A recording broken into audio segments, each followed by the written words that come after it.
Subscribe to WROK on YouTube and never miss a meeting. All right, good evening, everyone. How's everyone doing tonight? I thought you had a Michigan State sweatshirt on for a moment. I was so proud that you'd come over to the bright side, the good side. That's all right. We'll talk about that later. All right, so I'm going to call to order the Wednesday, April 26, 2023 special meeting, which is the budget work session, to order. The first item on our agenda right now is the approval of the agenda. A motion by Commissioner Cole. Is there a second? Second by Commissioner Macy. All right. Any discussion on the agenda? All right. With none, I'll call for the vote. All those in favor say aye. Aye. Those opposed? Motion passes. Okay. So this brings us to the continuation of review of recommended budget for the fiscal year 2023-2024. Presentation continued, session 2. Director Lichtenberg, the floor is yours. Thank you, Mayor. Commissioners, good evening. Just a couple of housekeeping items before we get started. In front of you, there are 3 groups of information. The first one that's labeled Budget Resolutions replaces the information that's in tab 7 of the binder I gave you on Monday. The second that has funding for new positions. There are a couple of new slides that were not included in the handouts that I gave you on Monday. And the third page of that group is a replacement for slide 50 and 51. And then the last group that is not hole punched, those are some replacement pages for your hard copy of your budget book. There was just a typo that we found, and so I've just updated those, and you can just slide those in the appropriate sections, and they'll be corrected with the final edition. Did these change?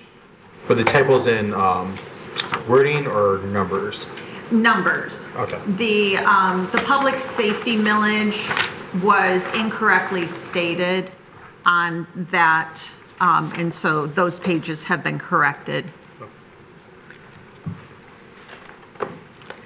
So I just want to touch on the items that we covered at the first session that was held on Monday. We went over the new online budget book format. We covered the city manager's transmittal letter, talked about some of the new things that are included in this budget. We went over the forecast assumptions and highlighted some of the areas that we would be spending a little bit more time on as we go through this discussion. We stopped at a high-level look at revenue and expenditures and the projected fund balances, and we touched on the position budgeting. One item that I want to share with you just based on that conversation is just one additional slide here relating to the funding for new positions. There was some conversation on Monday about certain position requests that have more dedicated sources of funding. So I've just broken this information. It's the same, the first 3 columns are the same information that you saw on Monday.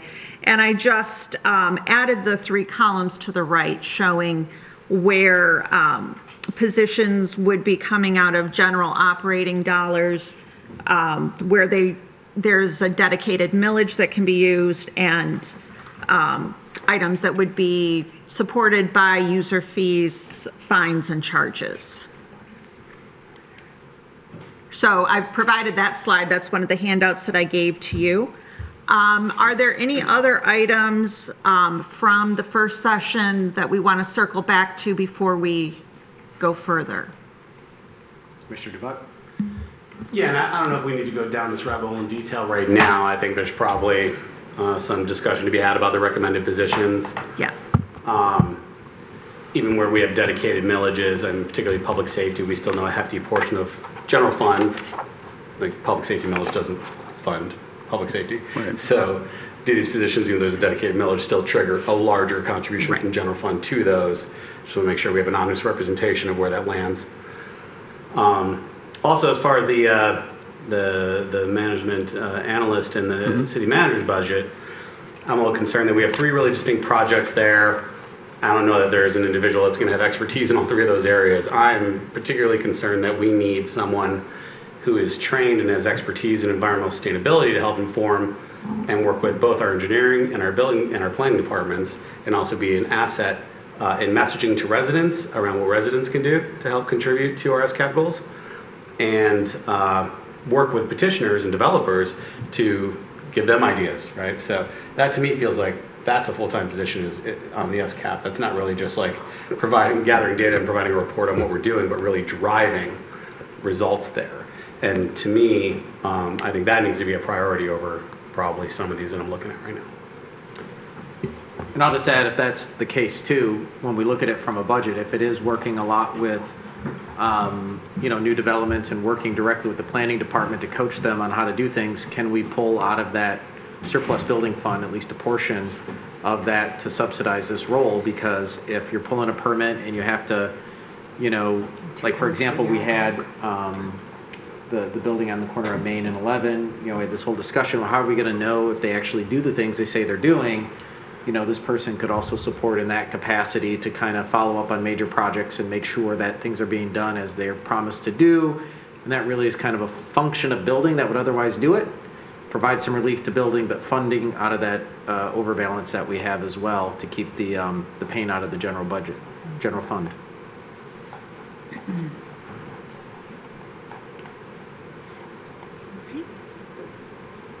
Anything else? Commissioner Macy? Sorry. I wasn't sure. I was not sort of following along those That's lines. like a penguin wave. I I was know. like, It's like a little bird Are you flapping. walking or waving? I don't know which one it is. It's hard to tell with the sweatshirt. Yeah. So I just was following up a little bit on what was said there, but not so precisely. I wanted to make sure I wasn't cutting off the conversation about that. Just what Commissioner Dubak said to begin with, that yes, there are dedicated millages that exist for some of these, but that doesn't mean that this entire amount could possibly come out of those dedicated millages. And I think the same is true for the users' fees, fines, and charges, because we asked on Monday about district court user fees, fines, and charges, and I thought we agreed that it wouldn't cover the entire new position. And I think we also talked about the parking systems manager, that we're not making money on that system the way that we would like to make money, and we're going to start spending money in a different way. So I think, just as Commissioner Dubak said, I'd like to really drill down into those numbers to have a really accurate representation of how much we really can pull from all of these places. Like, I get that, yes, there are user fees, fines, and charges. Yes, there's dedicated millages, but can we really take all of this out of there? I'm not sure we can. So that's all. Mr. Colo? Thank you. I agree with everything that's been said here. Changing topics a little, we talked about the CIP and then how we project our budget into the future. And we kind of talked about how, yes, we've budgeted for everything in the CIP. This body doesn't set that CIP. That's not anything that we had control over, right? The planning, by law, the planning commission sets the CIP. And we kind of talked about this, but I'd really be interested in a CIP that's approved by this body, priorities that we have set, and seeing how the budget goes for that, because we're not going to spend what is in this budget, those projected years. So I'd be interested to see how we could spend based on our priorities too. One slide on that. I think that really tells a story about, the planning commission is great, but they don't have to look at all these numbers and budgets and departments. Like, we know we're not going to overspend. We can't spend what we don't have. We won't spend irresponsibly. So I'd be interested to see what the budget that we have, what we can achieve in the CIP. That, it might take some time to put together, but I think that tells an important story. So, if we're ready to come back over to this side, in regards to the CIP, I want to clarify where the roles are. So, as we talked about, the recommendations for inclusion in the CIP came from the departments. through the city manager's office and were compiled there. The role of the Planning Commission is to verify that any and all or some subset of those projects are appropriate given the master plan that is in place. The Planning Commission has no power over what ultimately is funded. They simply are saying, yes, these meet the requirements that fall under our purview, which primarily is going to apply to the infrastructure type projects. The City Commission is the only body that can fund CIP, and you have the discretion to make suggestions or other things that could be included. The Planning Commission is the first step in the process, or second or third. It is not the last step. So I guess what I'm saying is, I know, and I appreciate that. I know that when you projected the budget out, you projected that we're doing all the projects, right? Every project, the budget projection looks to the future and says we will do the entire CIP, correct? That is correct.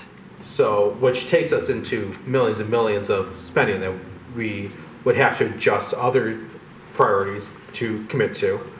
So I guess what I would want to see is what would be a realistic spending timeline? What would we have to leave out of the CIP in order to spend with the resources that we have? I think that's kind of what I'm looking for there, to show a black line at the bottom. If that makes sense. So I did try to provide that to some extent for you, particularly with the general fund and the parks projects that are included therein, by giving you the alternative view and those alternative statistics when we were looking at the fund balance pages.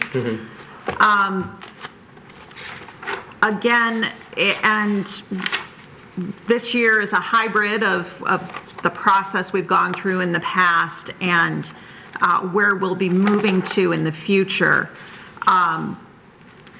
I could certainly see where in the future we would have separate work sessions just to focus on the CIP itself. But that is completely within the purview of commission to say, this is not our priority. We don't think that this should even be on the 5-year plan. It can be moved into a non-funded category or a denied category. And that is certainly something that can happen to make it very clear what the priorities are. So we have placed them either in the spending year that was suggested by the department, or smooth to balance out the funding. So, and just to make sure I understand what Commissioner Colo is saying, because I think it's a good point, is we have a much better forecast moving out now, much more accurate, but in that it includes expenses that, come from the department heads, some of them vetted by planning, but really come from the department heads in every year that say, we're going to spend this amount of money, and it's going to put us into the hole. And I think what you're saying is we would never do that because we can't go into the hole. But what we would do at that time is maybe we get infrastructure dollars from the federal government. Maybe we get other sorts of grants and community block grant funding. Maybe all of these things come in. Maybe they don't. Maybe we find ourselves in, another economic situation based on global affairs. And so I think what you're trying to highlight is to say is, okay, well, at what point, we're planning for 2023, 2024. This is what we know.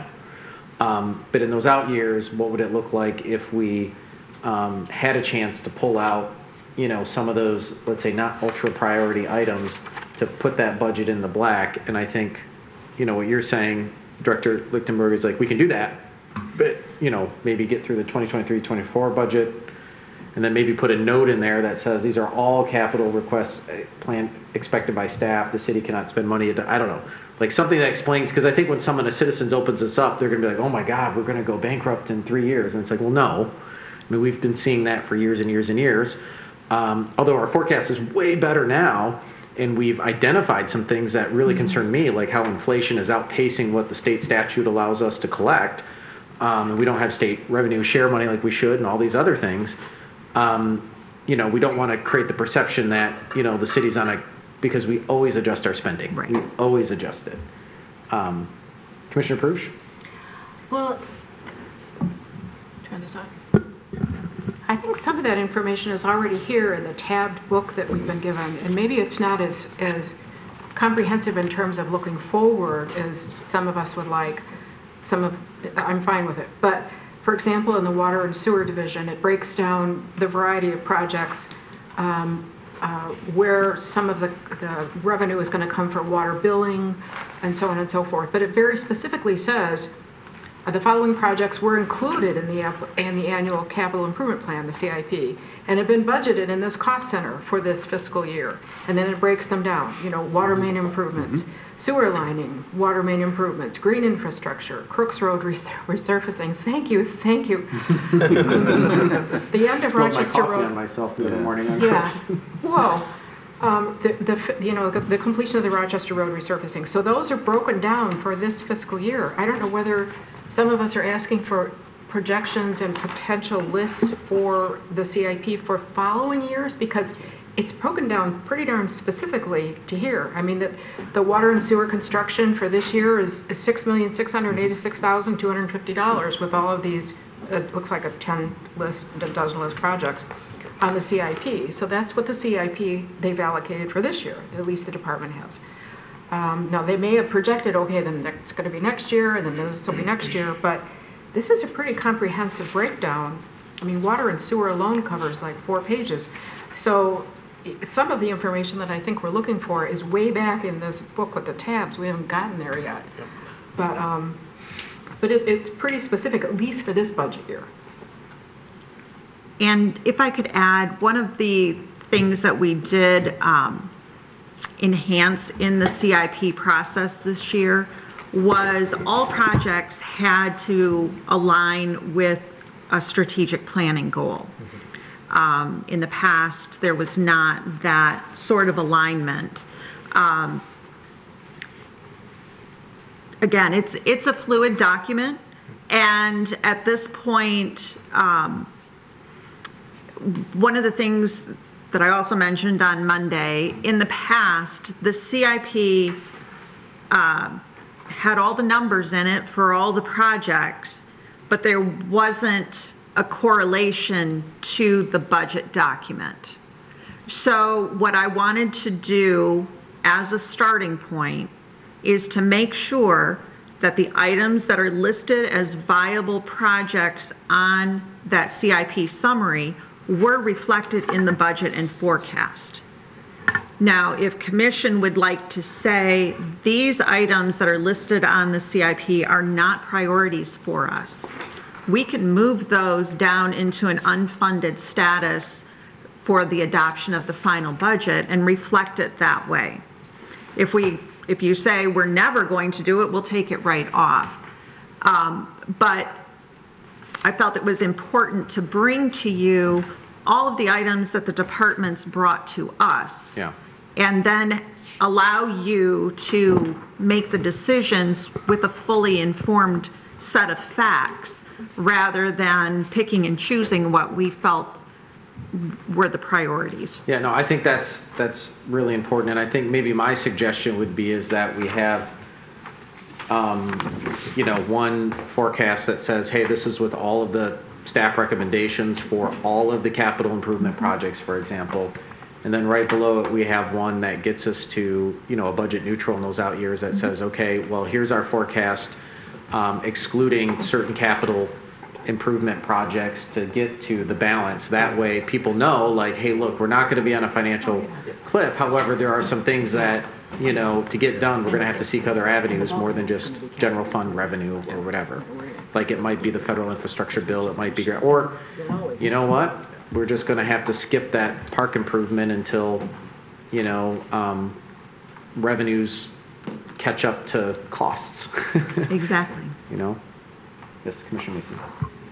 Yeah, I like those ideas. I think they kind of go together, actually. And I was just was going to follow up on Commissioner Pruitt and just say, I think it's not so much that we don't understand about this year. It's just when you look forward in the summary of the budget document, it looks like that the city is going to fall off a cliff because we don't know, like, oh, we plan to spend $5 billion next year. And that's just the wish list of all the departments, you know, put together. So I like this idea of, you know, sort of what you're saying, and what you're saying is, you know, have this year be what we're doing, and then we can still have one version that shows the entirety of all the things that have been requested, but then another version maybe we can ask the department heads to do this themselves, where they limited to the budget that we have this year. Like, let's say you can only do this much of your CIP as much as we allow you to do this year, and then we'll put the rest in an unfunded, project that out. Like, what would that look like? Yeah, and I think maybe it shapes up where the priorities right now are clear in front. I mean, it's very little is going to change right now, but we play audibles. All of these things, this is a budget. They'll all come before us, and we'll decide at the time depending on how things look.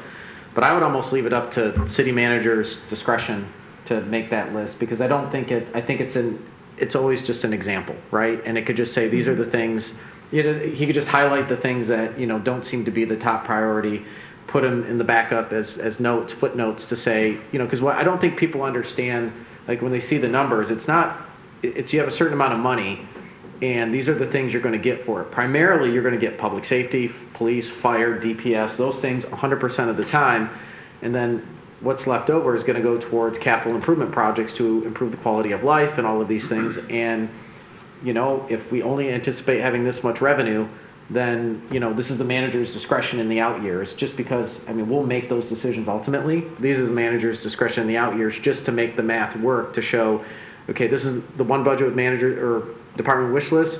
This is sort of the second look that says, okay, this is how we remain budget stable. And, you know, we could put a little list of the things that, as an example, manager's discretion illustration, because that's all it is an illustration. Commissioner Dubuck? Thank you, Mayor. I think to your point, I don't know that we necessarily need the city manager and staff to go through and kind of pick and choose projects like, you know, what's on the definitely list and what's on the maybe list. I think it's, you know, it's our role to identify, like, there is a certain amount that we can do. If we are restricted, as Commissioner Cole said, we can't spend more than we have. There's what we can do, there's what we want to do, what we should do, and what we absolutely have to do, and we got to choose between those, right? Mm-hmm. So I think just as far as projections go, the current projection is 100% of recommended capital improvement projects going forward.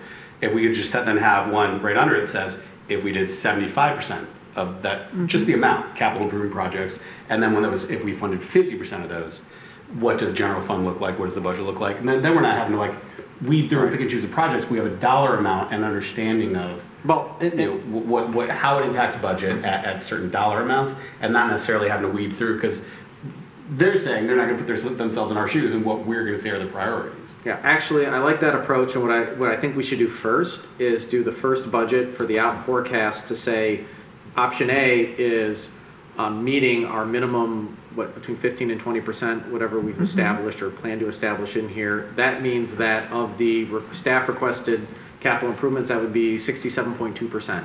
And then just show like a couple alternatives, like at 100% of department requests. But our first one should be what reality is, which is if we predict we have this amount of revenue, this is what we would spend to meet our guidelines of 15%. And then that amount is X percentage of capital improvements. And then the second one would be, okay, well, that's going to go to the negative if we do 75 and then 100. And I think maybe 3 scenarios like that would be really good and easy. Commissioner Colo. I think those are some great ideas. I would just make an easy way to do this, and maybe this is kind of what you're saying, Mayor, is kind of like Commissioner Buck saying, but instead of a percentage, just a dollar amount. We have $6 million to spend this year. If we spent $6 million CIP, this is where it is, you know, without, I guess, without having to identify some of those projects. But we know that we only have $4 million that year, $2 million that year to stay in the black. So that might be a way to do it. For sure. And just one more thought. I think where I don't want to say frustration. I just think like this continued conversation we've been having since we've been at this table. The frustration is like when we show that projection, we're essentially showing the public an impossibility. Like we can't go to negative general fund. It's like it's legally an impossibility. And so we're showing this scenario that can't possibly happen. And I feel like that's where the misrepresentation of our budget approach comes, like in the public dialogue. But it's a helpful tool for us to see it that way, because then we understand, okay, where do we need to focus? Where's the work? But I think maybe for the forecast, again, we just show it like, okay, here's what the capital expenditures are going to be to meet our thresholds. And then below it for, one with all requests, and just kind of show like a couple variations. But our first one, to Commissioner Dubuck's point, is like, this is what we would do. It would mean that we would, under these scenarios and these forecasts, which we hope will change, they always do, sometimes not for the good, a lot of times for the better. We have that so that the public knows, like, look, you're going to be fine the way we predicted it. Right. But, we might not put in, that cool, I don't know, disco ball in the senior center. I don't know. You know what I mean? Like, I don't know what the things would fall lowest on priority. Why are you picking on the senior center, Mike? I just said a disco ball. It doesn't make any sense. That's why. I mean, I guess it could. Wait. I'm just trying to. Come on, man. One day, 6 a.m. days, man. So I think that would be helpful to tee it up because we want to have a healthy conversation with the public, right? And we don't want the public to. I mean, and every year since I've been at this table, I think we're going on 12 years. We've always had a negative budget. We've actually built a surplus. I mean, we had an argument with Commissioner Macy. We got to spend more. I mean, her and Commissioner Lavasser Macy were on the same page at one time. I mean, that's how crazy it was. And I was told we couldn't add any new positions. Well, we couldn't add the positions you recommended. There's a difference. I missed that part. Now I get it. So, okay, guys, I think we're belaboring this point. We got a lot of work to get through tonight. I think that Commissioner Colo made a good point. I think we took a few notes about... I'll bring something back to you at our next session. Awesome. Because those are going to be the two, I think, hot button issues. One is staffing is always going to be, the one thing because we don't want to hire and fire people, right? So I think we'll probably continue to circle back on that one, but let's pause and get through the rest of the budget. Great. All right. So we're going to just dive in. These were a couple of leftover slides from Monday night, but we're going to head into the trends in property taxes. So I always like to start with property taxes because they are the thing that people most associate with government. Government equals taxes, and it is one of our primary funding sources. So first thing that I want to touch on, I'm sure the commissioners are well aware of this, but beginning back in 1996, changes happened to the tax law, and we became limited on how quickly the taxable value of properties could rise. Prop A limited it to 5% or inflation. This is actually the first time we've ever hit the 5% this year, but inflation was at 7.9%. So what I'm showing you on this slide is just a visual representation of what that impact has been on the base that we have been able to collect taxes on. The red line represents the assessed value. You can also call this the SEV, which is prior to Prop A, that is what the basis of tax assessments were. The blue line is taxable value. That is what is currently used as the marker for how taxes are calculated. We were very close. Those numbers started out the same at the point in time when Prop A was adopted. And you can see the gap that currently exists.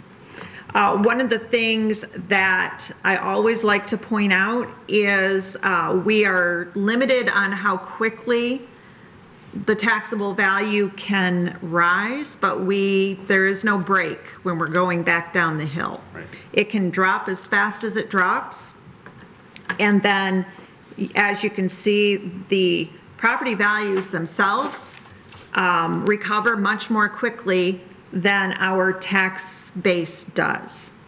And just as a point of reference, as we're going through our conversations, I always like to put up here today, 1 mil of tax levy is equal to $3.678 million.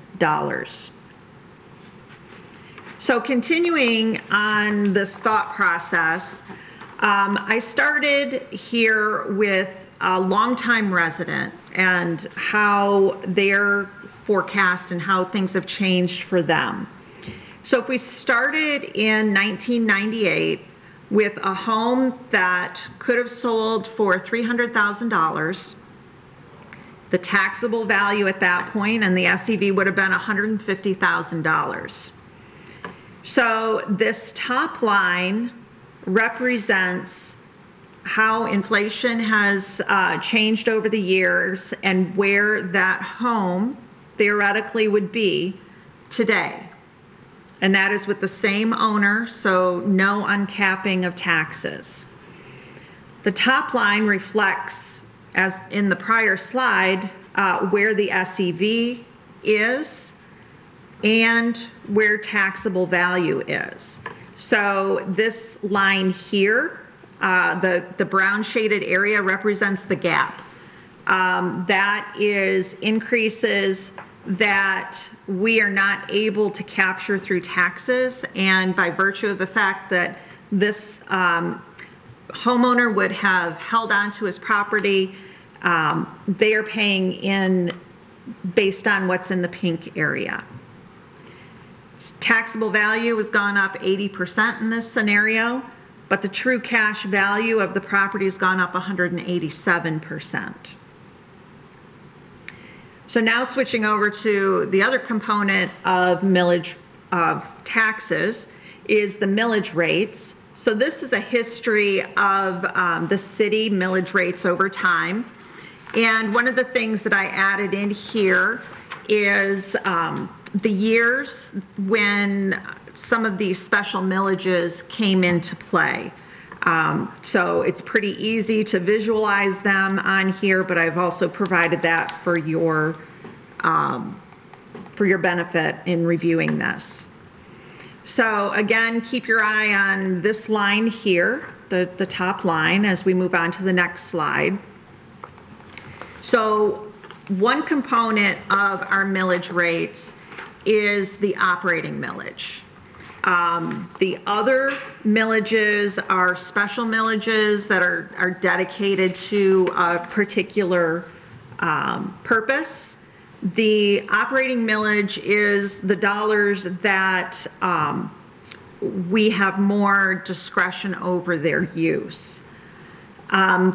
Because of the second wonderful phenomenon that impacts taxes in the state of Michigan, the Headley Amendment, our operating millage has rolled back or been decreased over time, and we have gone from 8.3736 mils down to our current just over 6.8 mils. So that's a decline of 18.6%. So just for clarity, is that just in real dollars, or is that also adjusted for inflation? This is only looking at the millage rates themselves. Okay. So I'll get into the next slide. So this one takes into account by inflation the increase in taxable value. So again, only looking at the operating millage. So operating millage itself has gone down, taxable value has gone up. The impact on operating millage is this line, which is not flat, but also on average, and this is just a straight average, a little under 3% per year. So unadjusted for inflation. It's adjusted for inflation in that the taxable value of the property reflects inflation. Right, but I mean the actual operating revenue, if we were to look at, we had 11 million back in 1997 and now we have 25 million, straight up average 2.9% year over year, which is less than inflation. That is correct. Right.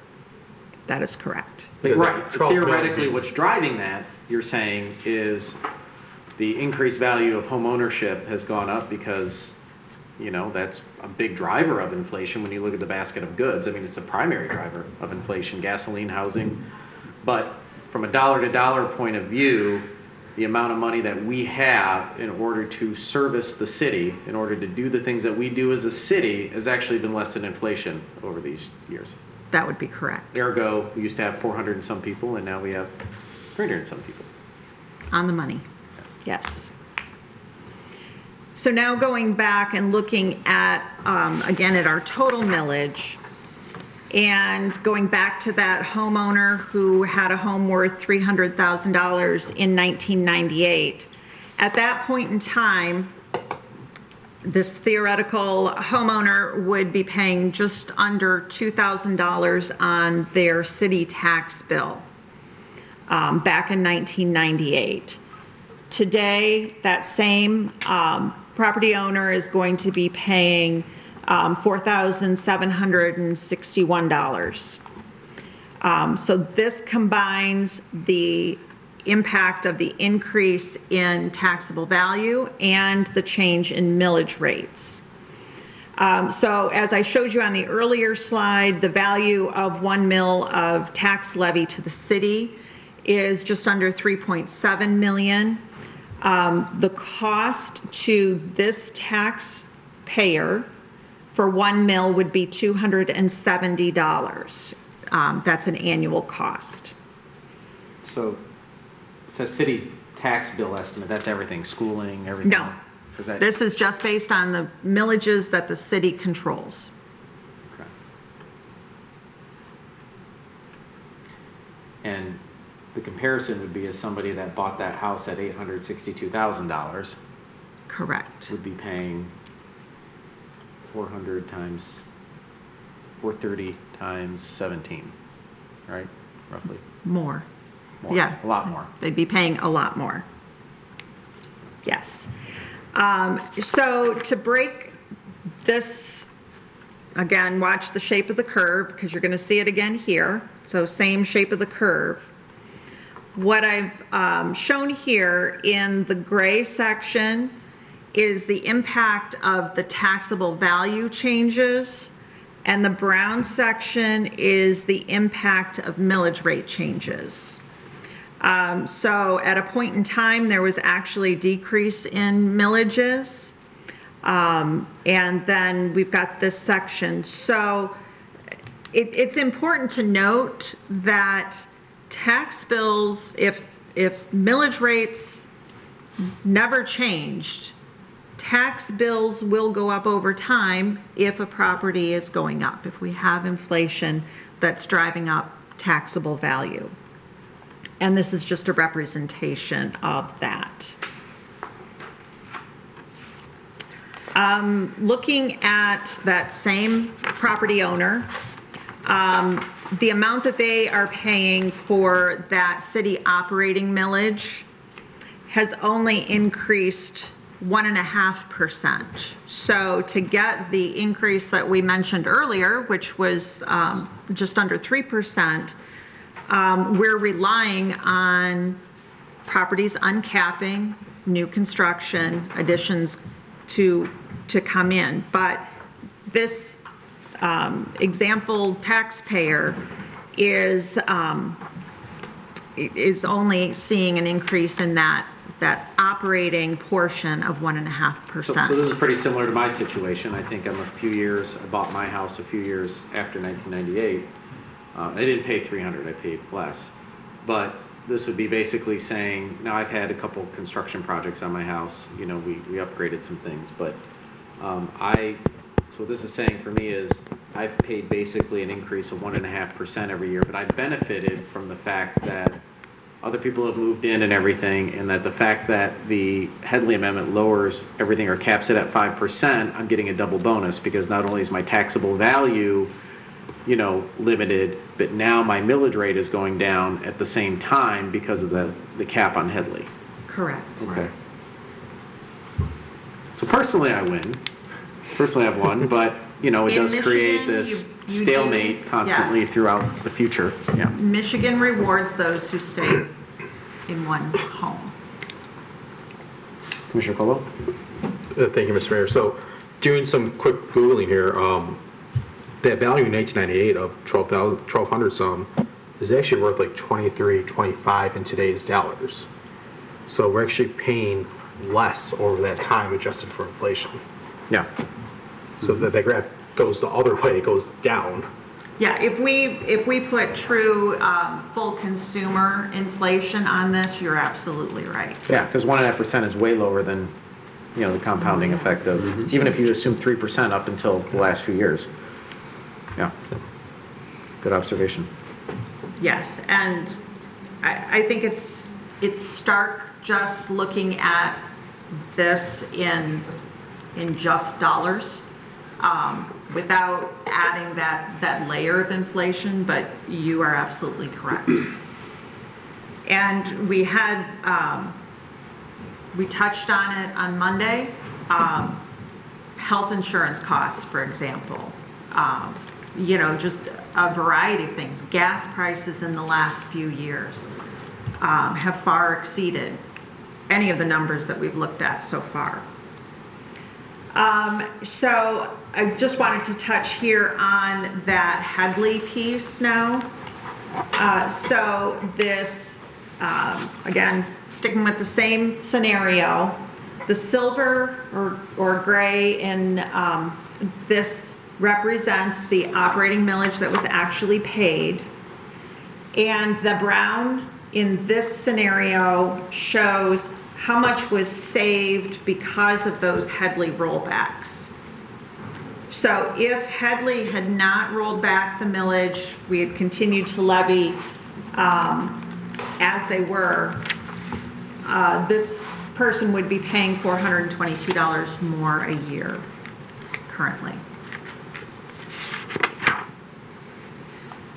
There was a conversation that happened at an earlier commission meeting about Headley rollback and whether there would be one this year. I just put this slide in here to show that the Headley rollback is a complicated formula. It is not just based on one component alone. This is how our current calculation for the next tax year was done. As you can see, the end result is 1.0181. We can't roll up. We can only roll back. So cannot exceed 1, which means we're not rolling back. We're keeping rates the same. So I just put this in here for everybody's sleepless nights. One more item that I just want to point out that exists, that is another unfunded mandate that has occurred. There is the ability for disabled veterans who have been certified by medical professionals to be 100% disabled, are able to apply each year for an exemption from their property taxes. There's currently no cap on the amount that they can be exempted from, and there's no source of reimbursement from the state or any other source for amounts that we might lose. So when this first came into effect in 2019, there were 44 properties that were exempted under this clause. Today we have 65. The taxable value of those properties is just over $7.3 million, and the lost revenue is $129,000. There is some conversation, there has been, I don't have any recent updates about potentially shifting this to be on the income tax side of things, so it is handled as a credit that way. But until something changes, this continues to be an item that impacts us. And certainly we are completely supporting the fact that this exemption exists. We just would like for there to be some other funding mechanism from the state to reimburse the localities. So I added this for Commissioner Dubak. I wanted to show a visual representation of when a property owner pays their tax bill. For every dollar that they pay to the city of Royal Oak, only 46 cents of it stays with the city. We are a collecting agency for other taxing authorities, the schools, the county, community college. So even though that check for your taxes gets written out to the city of Royal Oak, we only keep 46 cents. And then continuing that forward, I took a look at how is that 46 cents used. And in the top graph here, this is simply breaking down of that 46 cents, how much of it is from each of the millages that we currently have. And we have the roads, public safety, et cetera, all spread out. So 28 cents of that 46 is from those dedicated millages, and 18 cents would be for that city operating millage. And then in the lower section, I took that 18 cents and said, how is that 18 cents allocated?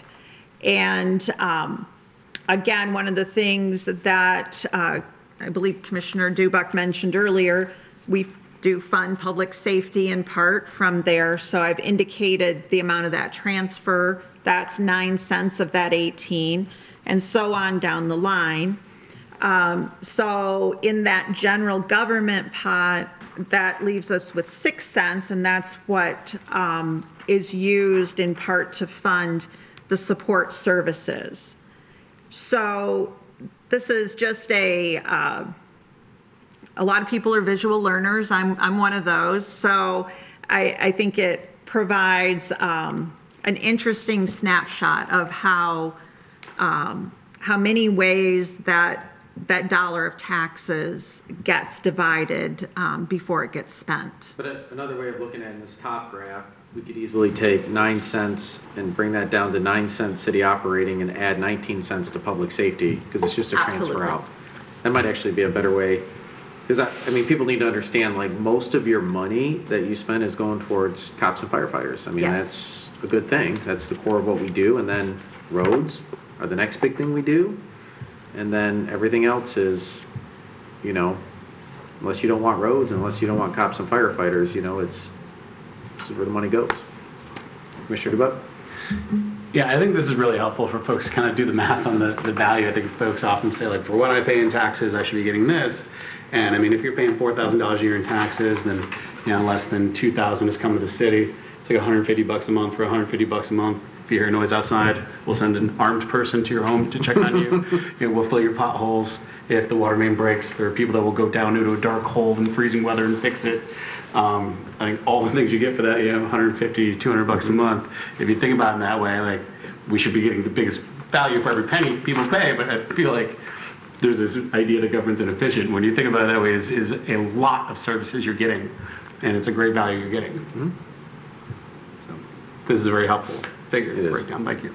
You're welcome.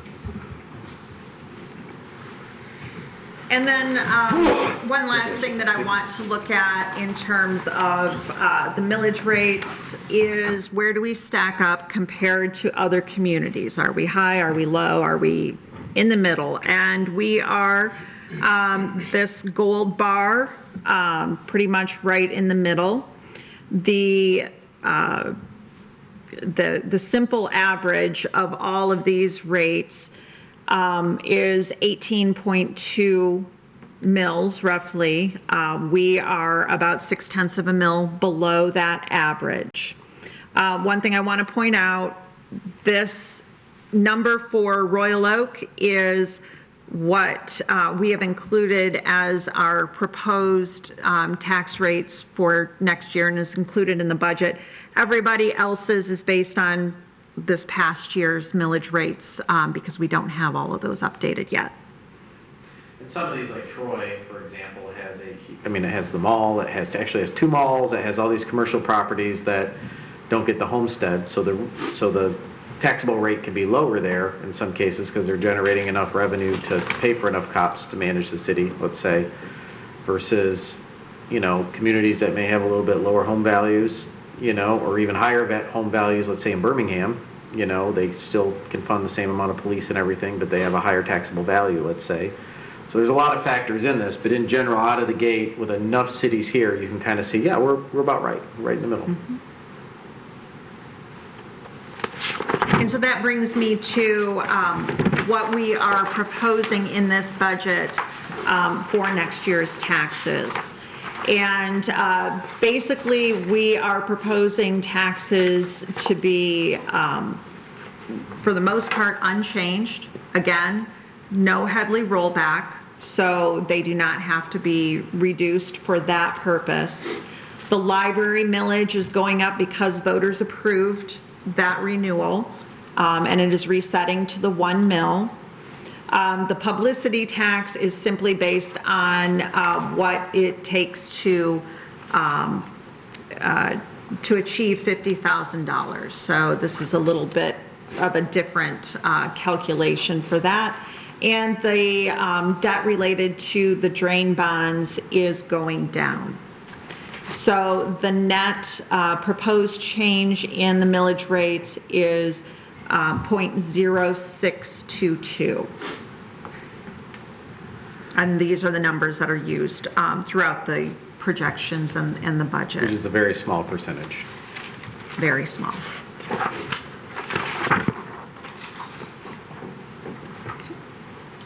Were there any questions at this point on property taxes that we did not cover yet? It's good. I just want to touch very briefly on the resolutions. The draft of the resolutions is included in tab 7 of your binder. And just a reminder, I did give you an update that reflects the correct millage rate for the public safety millage, which is exactly the same as it was last year. When we get to the public hearing and the motions that will be in front of the commission, there are a total of 9 that are listed here. And again, we won't spend any time digging into detail on these, but if you have any questions or concerns after you've had a chance to review the draft, please let me know.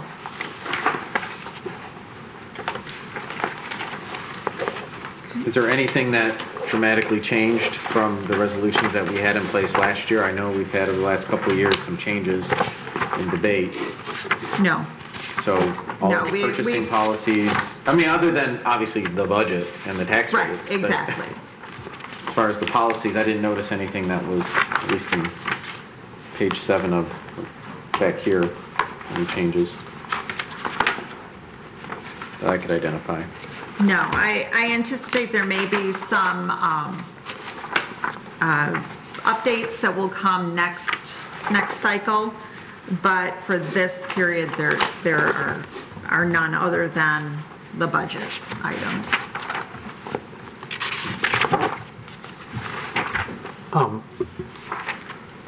With resolution 9, do we have a copy of that somewhere? It is in, so the policies themselves are in your budget book. They will be beginning on page 430. Thank you.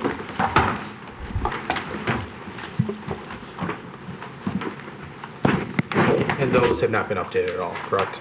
Also. There have been no changes to them. No, they've been reviewed for current accuracy.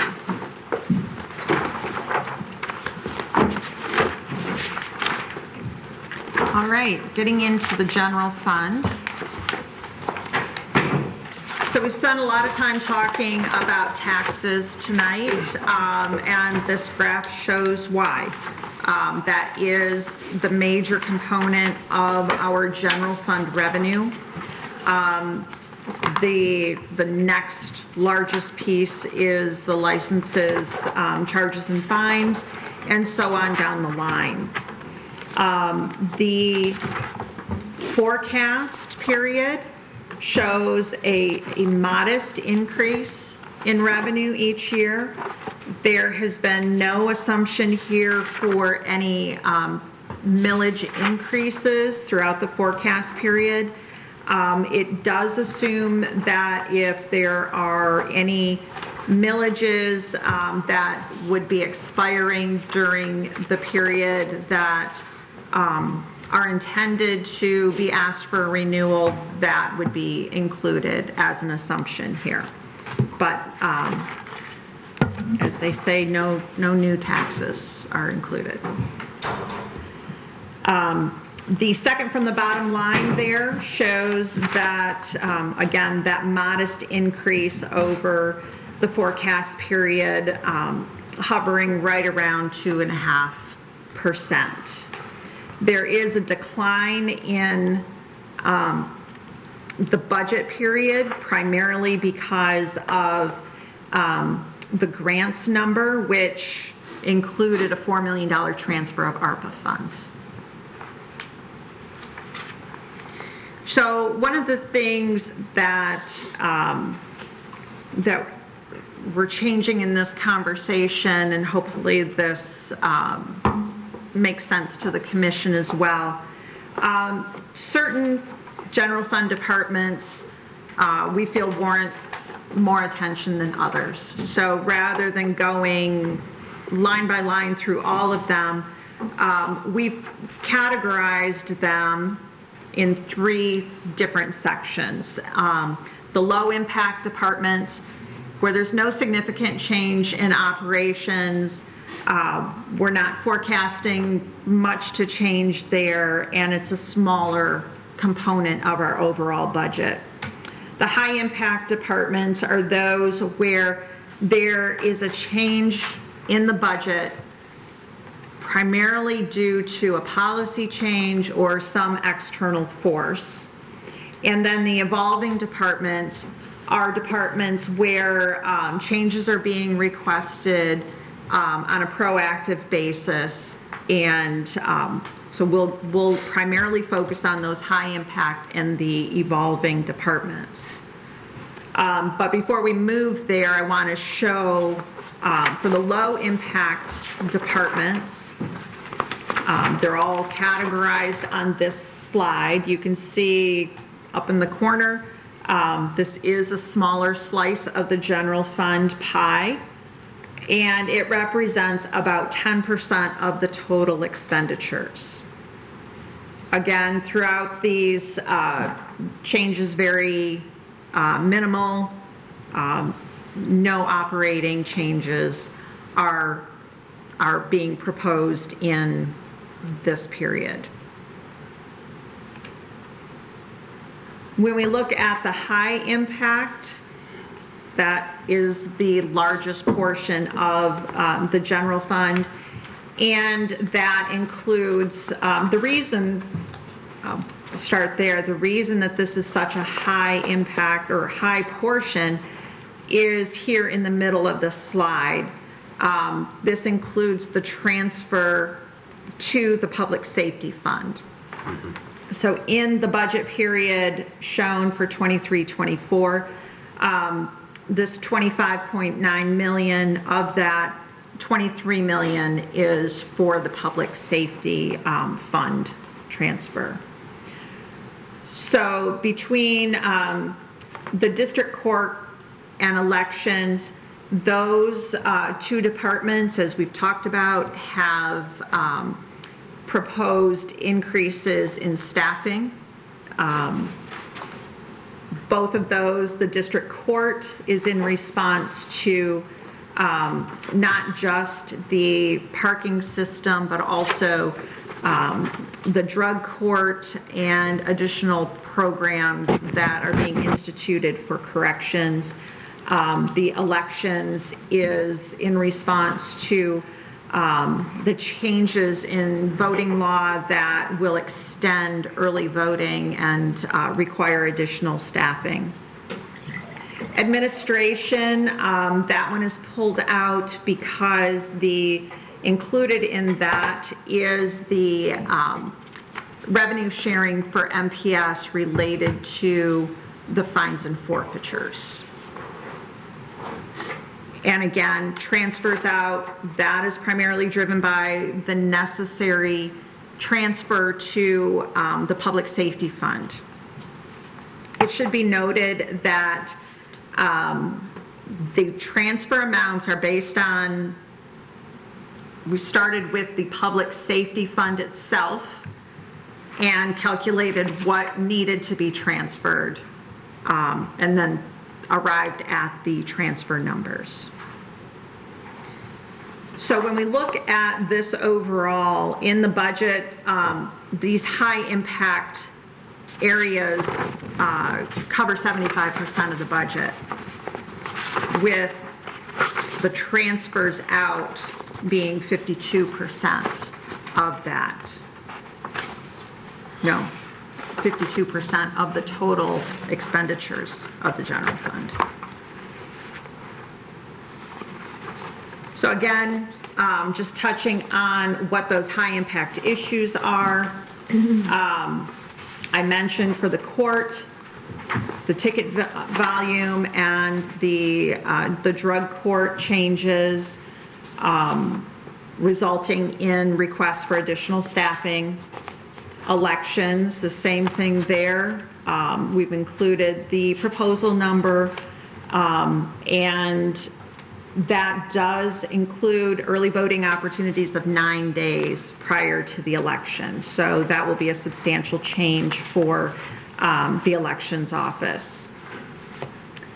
I mentioned the parking revenue share in administration. In the city office building, we now have a dedicated facilities manager who was moved from the engineering department, I believe. And we are looking at doing some restructuring of some of the accounts over the course of the next fiscal year, which we will bring back to commission at a later date, to consolidate some more of those facilities costs under one umbrella, so that we can really look for cost savings and make sure that our spending on facilities is handled appropriately.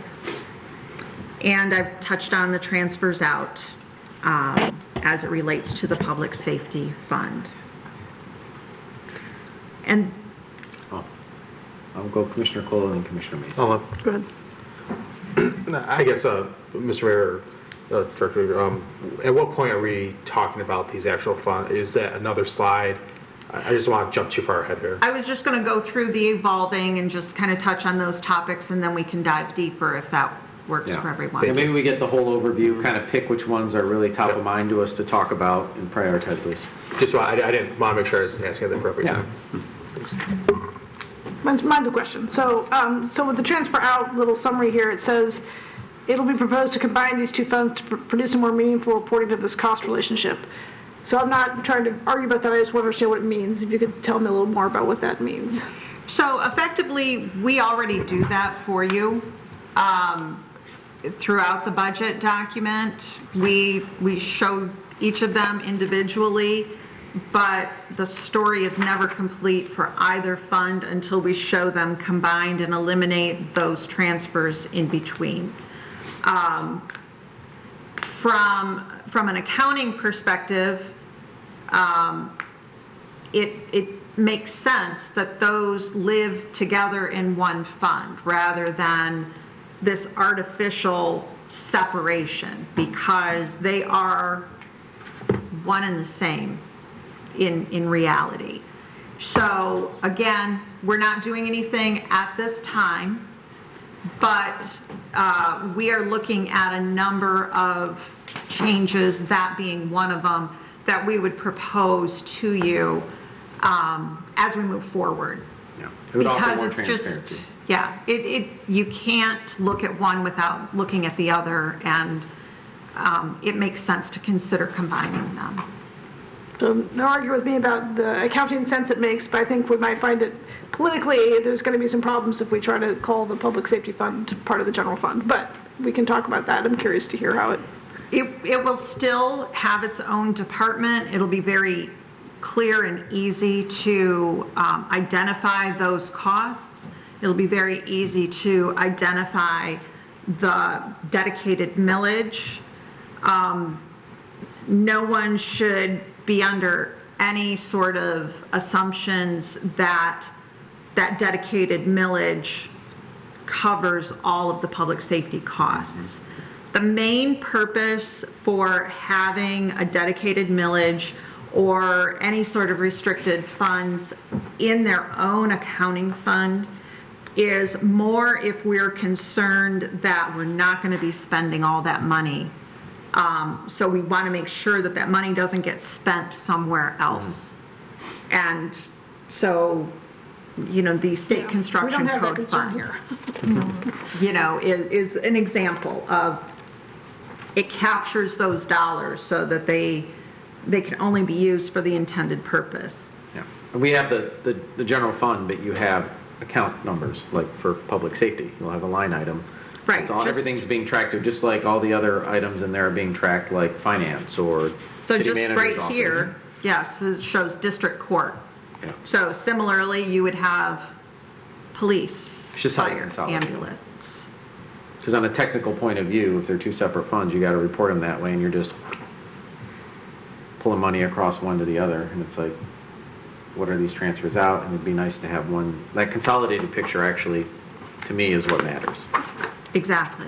But the fine print is, we can't spend a dollar of that public safety money that comes in on anything other than public safety. So, but we have all that. And under our current structure, we never have to worry about that. Yep. Okay. Okay. So then looking at the departments that we've classified as evolving,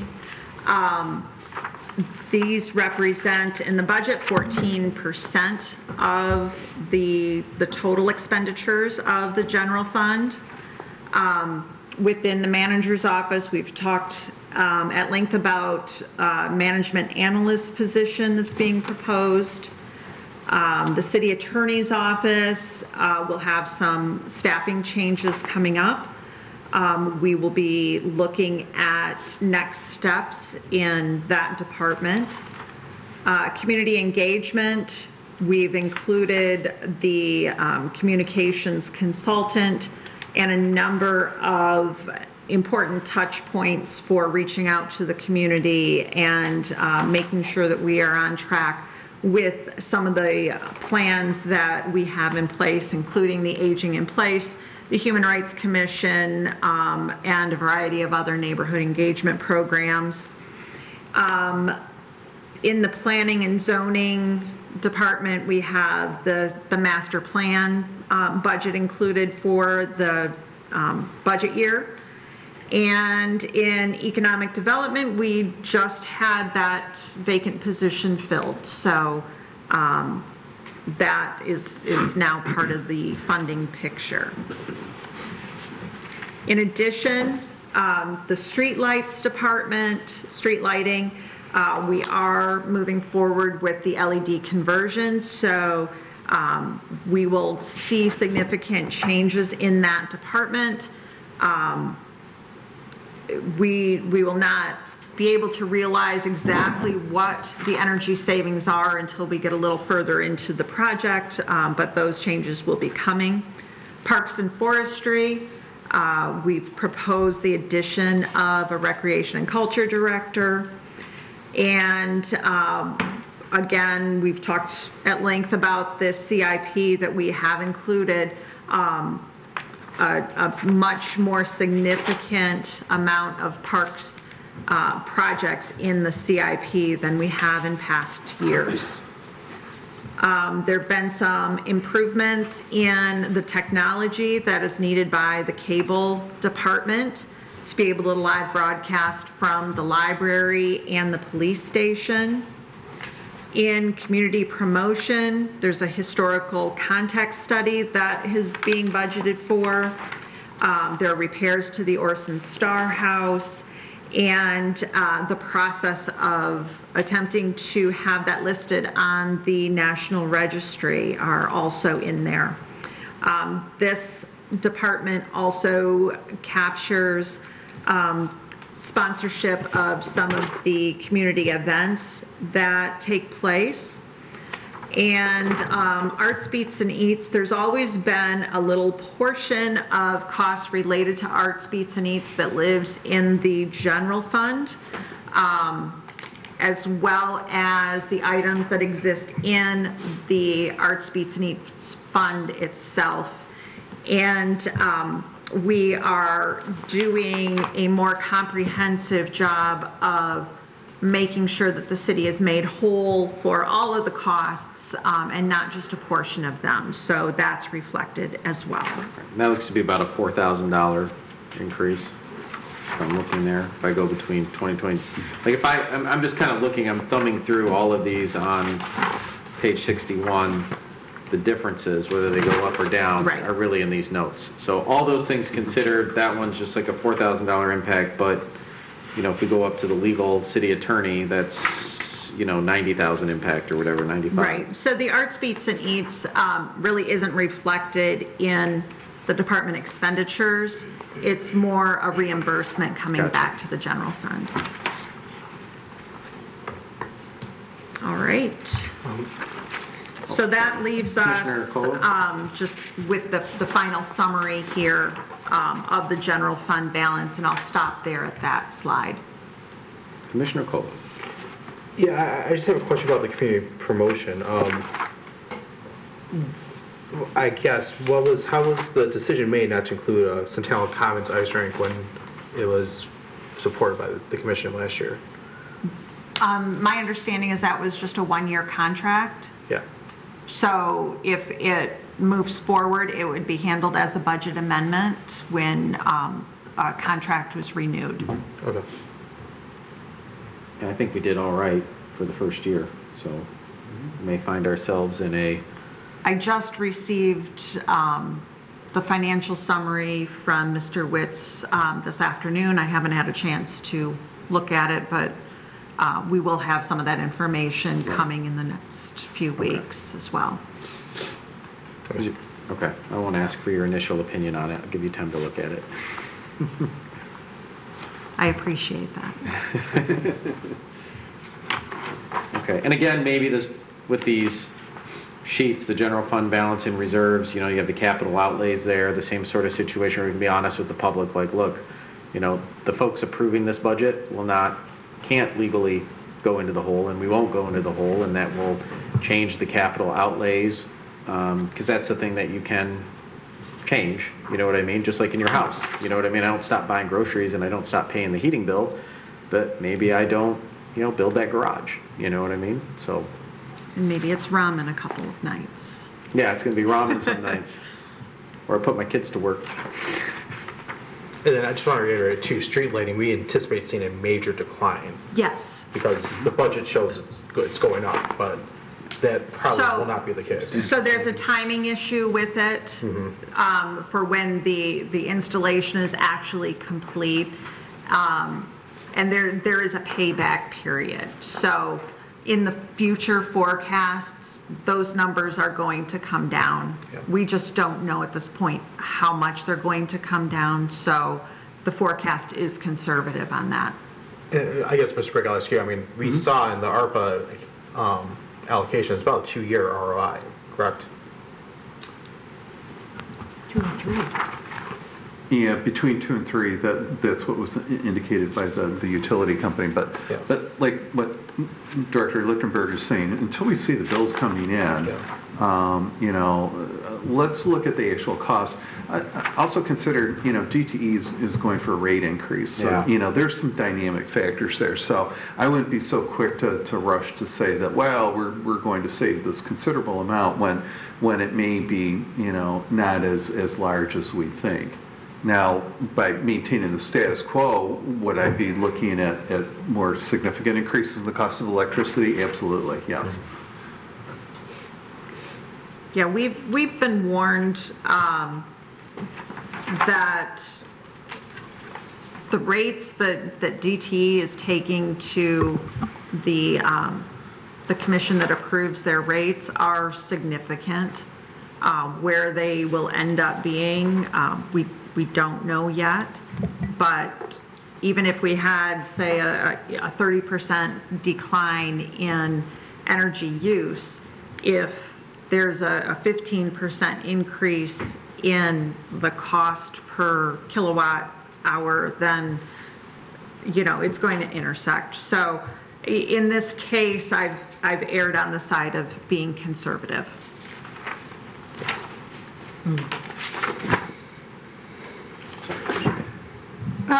Yeah, I want to follow up on the issue of what contracts are included and not included, because, so we did the ice rink and it's not included. That was a one-year contract. But the communications consulting services was also a one-year contract, and that does look like it's been carried forward. So, I mean, what was the... I think it'll carry forward into the next budgeting year, right? It's in every year. Is it in every year? Yeah. That is in there. Yes. So That could be backed out of the forecast. There's a belief there that there will always be some need for communication services, whether it be through a consultant, through a part-time assistance, or some other service. Without the addition of in-house personnel to handle that, there's likely to be some ongoing costs, whatever it may be. okay, just wondering, because it seemed those seem to me to be similar in terms of how they were approached and then appear differently here. What is the historical context study? Just curious.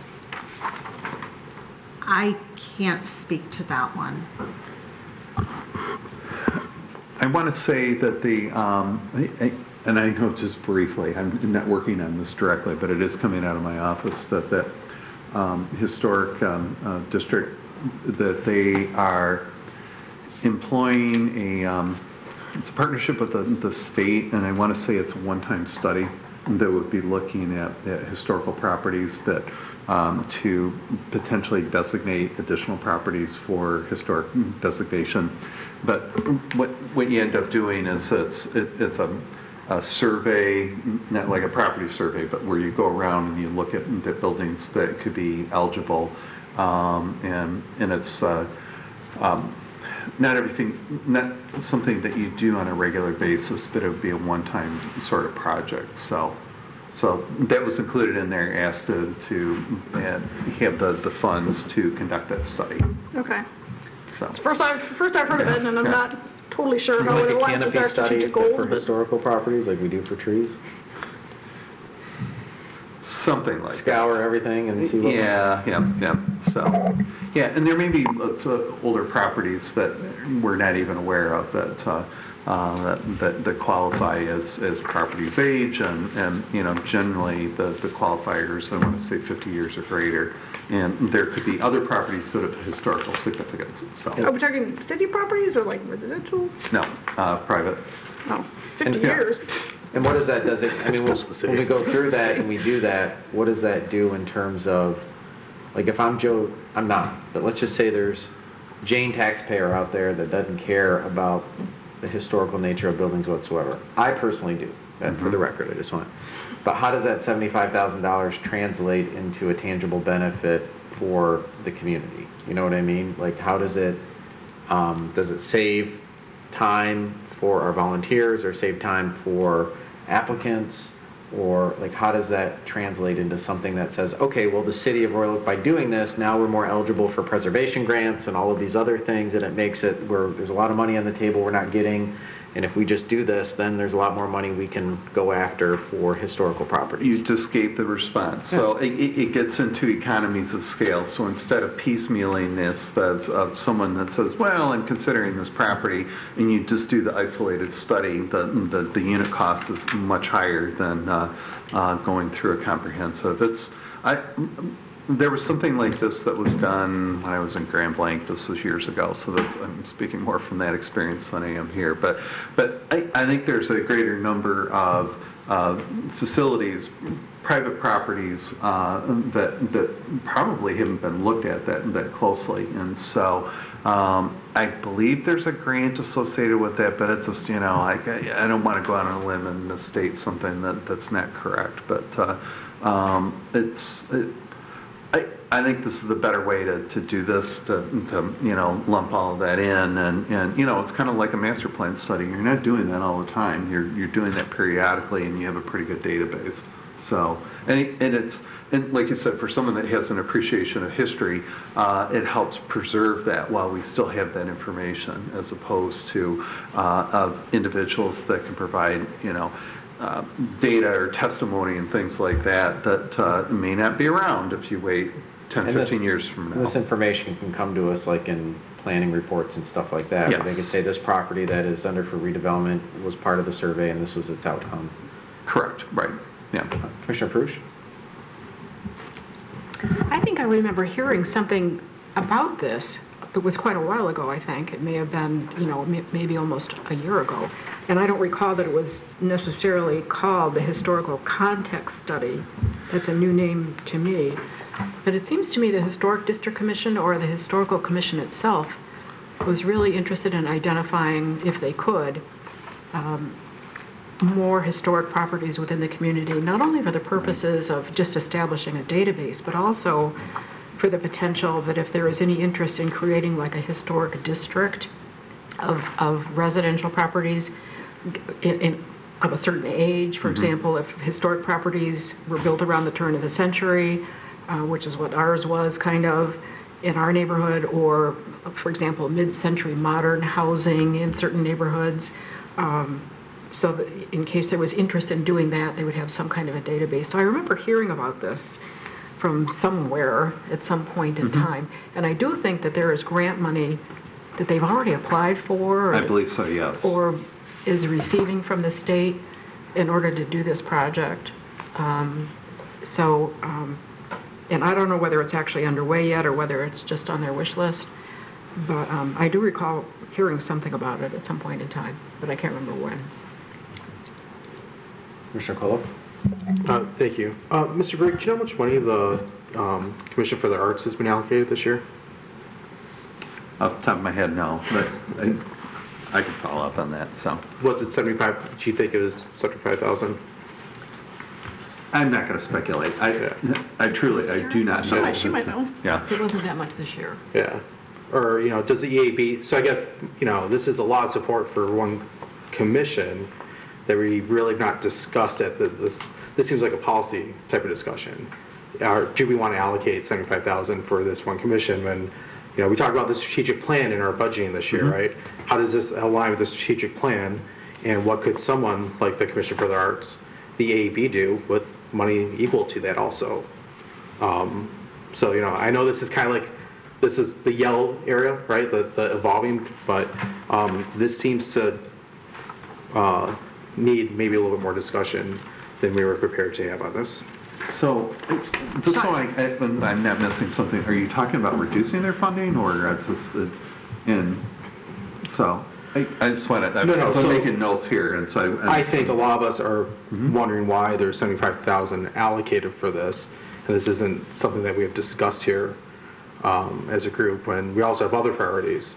Okay. And then to Commissioner Macy's point, which is kind of what I was trying to make, there is the one-year contract for the communications person was assumed to be continued, but the same one-year contract, which had a vote also that wasn't, approved by this commission for an ice rink, was not assumed also. So I guess where the assumptions came in, there's kind of some policy decisions to be made around that. Also, it comes down to timing. So let's talk about the ice rink.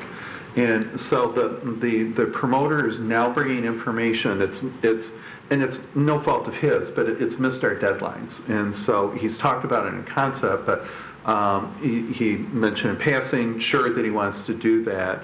And so he's just approached me like today, providing that information, and it's also based on what we spent on that. So we go with what we know. And so, when all of this was prepared back in December, to say that, well, yeah, for sure we're going to do this, but to know what the actual expenses are.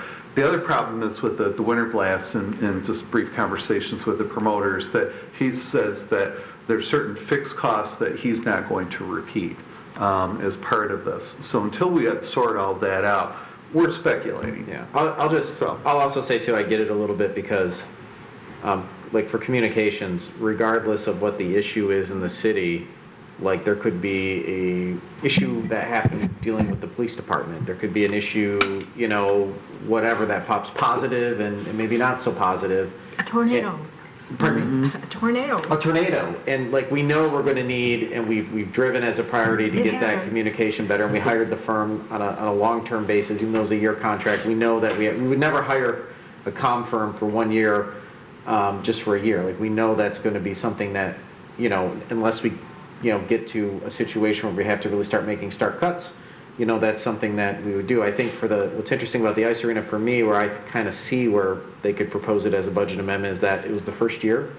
We don't know what the financials are yet, and it really is a little bit of a nice to have. So when that decision comes in front of us, we can look at a new business model, maybe a new negotiated model, maybe lower costs, maybe higher sponsorships, and it might be neutral or zero, or it might be 50,000 or whatever, and then we kind of make that audible at the time if that's what we want to go with, versus if they threw a number out there right now prematurely. I would think the second year would be better than the first year.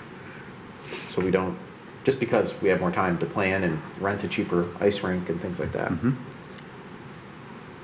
So if I might, the other thing I want to just re-emphasize in the overall what the budget does and what guide rails exist beyond the budget.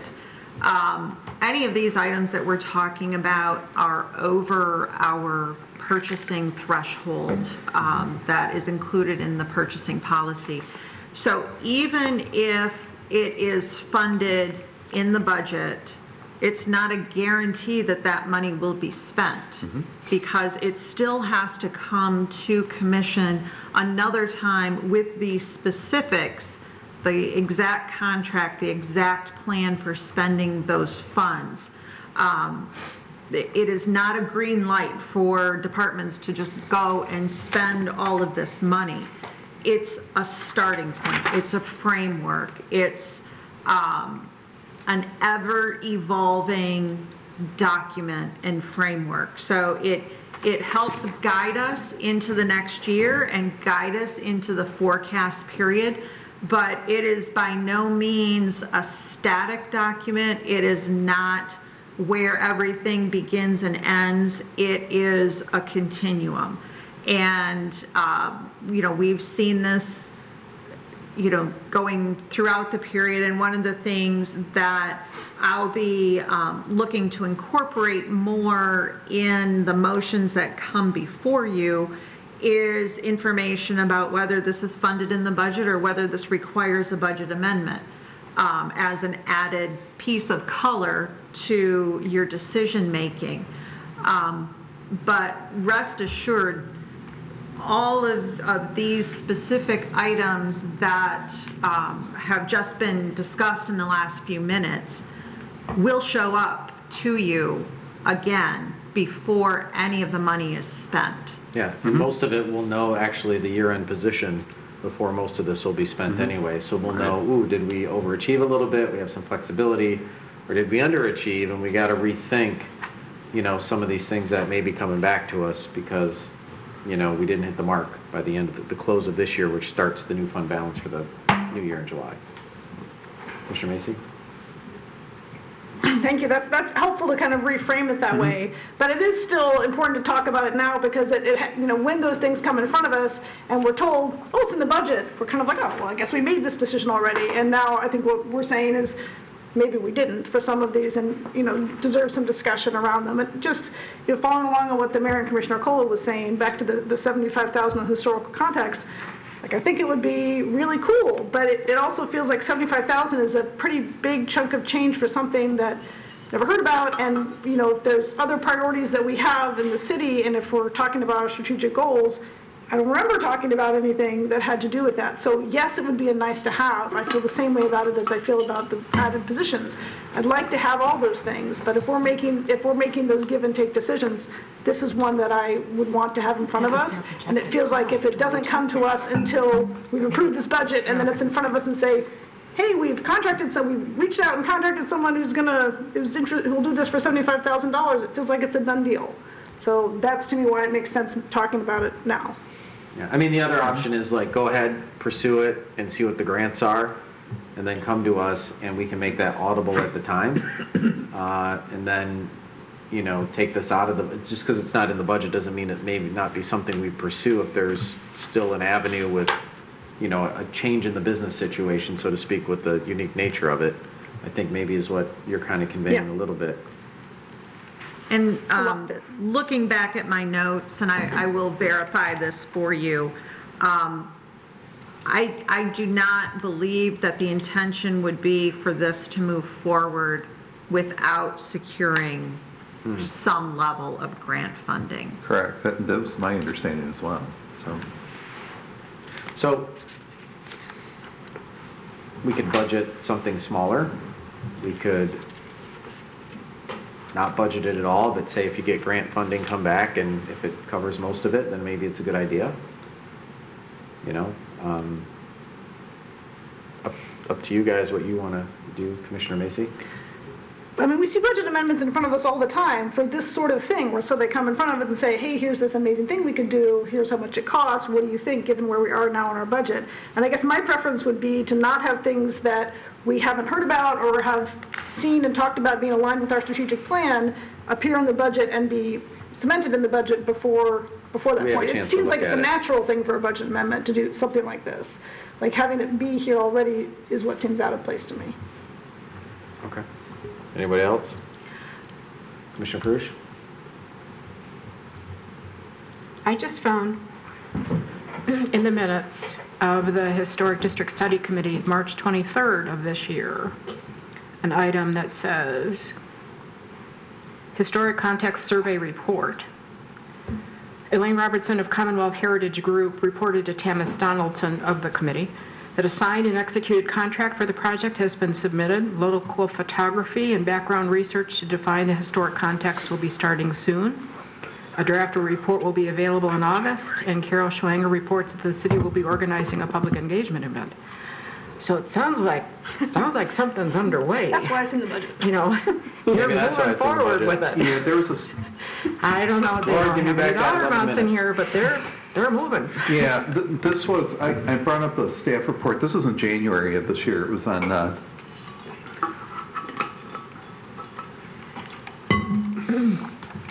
look this up.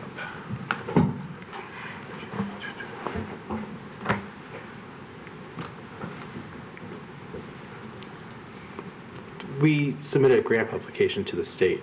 This is what we did in January. Oh, that's what it was. Yeah. How much was it? I knew I'd heard about this. January wasn't that long ago.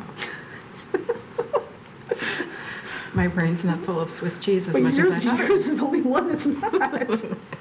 Yeah, so there's already we spent $75,000 new on the consent agenda in January. yeah, it authorizes the expenditure. There we go. Oh, so we've already done it. Yeah. Yep. Okay then. I consent. Well, hey, I mean, the Something no one had ever heard feds of. don't want to pay the debt ceiling. I mean, we could always. I think all this stuff I'd like to just go on consent in the future. Okay, we'll move on past this one. I'm going to take control of the room now. I like to approve that. Thank Now you, that I've Commissioner thought more about Perush. it. Can we put recycling cans on the Okay, agenda? so that brings us to Public Safety Fund, right?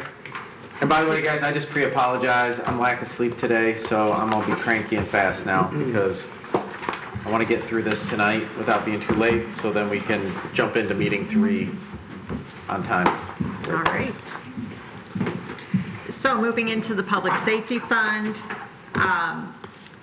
similar to the, when we look at the general fund side of things, where transfers are a significant portion of the expenditures going out, obviously, it is a significant portion of the money coming into the Public Safety Fund. The taxes from the dedicated millage are at a little over 12.3 million, while the transfers in from the general fund are at 23 million. When we look at the expended... Oh, no, go ahead. You're at the right, my question, I just jumped it before you got to the slide, so go ahead and explain it. Yes. So, public safety is, of course, as much of our work is for the city, driven by personnel costs. That's 75% of the public safety budget. We've talked about the projection on various personnel costs, and that is driving the increase that you see over the forecast period. Can you, the debt service, can you explain that one a little bit better? That is, pardon me. I'll have to look at my notes. I believe that that is a portion of the pension and OPEB bonding. Because I think that would be helpful too, because I think that debts mean different things to different people. So if it's debt because we just went and, you know what I mean, like, oh, look at the city's in debt. Well, it's like, no, we have obligations to people that worked for us or are working for us in their retirements and in their, so maybe if there's like a little parenthesis there that kind of just explains a little bit what's in that debt service, I think that would be helpful for people. Yes. Because I think people really get confused about what debt is, you know? I mean, we had a whole debate here, people debating our, like, the top attorney in the state on bonds and like telling us about charters. Like, well, I appreciate it. We asked those same questions, and I mean, I have to go with the guy that is like approved by the bar.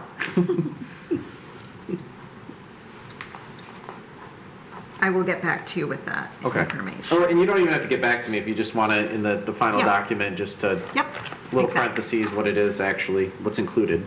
Perfect. It's not gambling debts. No. All right. And then this slide breaks down the public safety fund by department. We do have 3 separate departments. The police represents 60% of the overall budget, fire is 38%, and ambulance service is 2%. In this, I've stacked the bars side by side so you can look at any individual color to see the trend for each of those departments. And just one more comment on that. Sorry, now I'm the one talking. That's not our ambulatory services. That's a majority of what our firefighters are all, a lot of their work that they do are ambulatory runs, but their personnel costs are under fire. This ambulatory service This is more of the operating, the actual operating the vehicles. There you go. And the you got the words. supplies. I was trying to do a siren with my hands, but okay, I got That it. works too. Yeah. Interpret dance. Thank you for understanding my moves. I was picking up what you were putting down. All right, so the police budget does include the request for a full-time records clerk position to be added.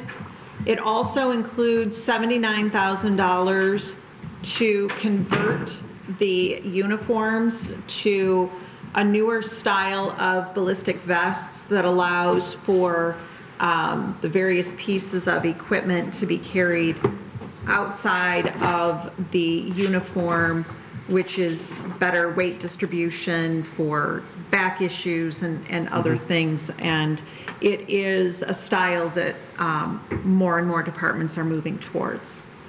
It also includes a capital request for license plate recognition cameras and radar replacement. The department wanted to emphasize that this is not a red light camera or anything like that. This is, maybe Paul can provide a little bit more definition, but it's more of a safety at perimeters, I believe.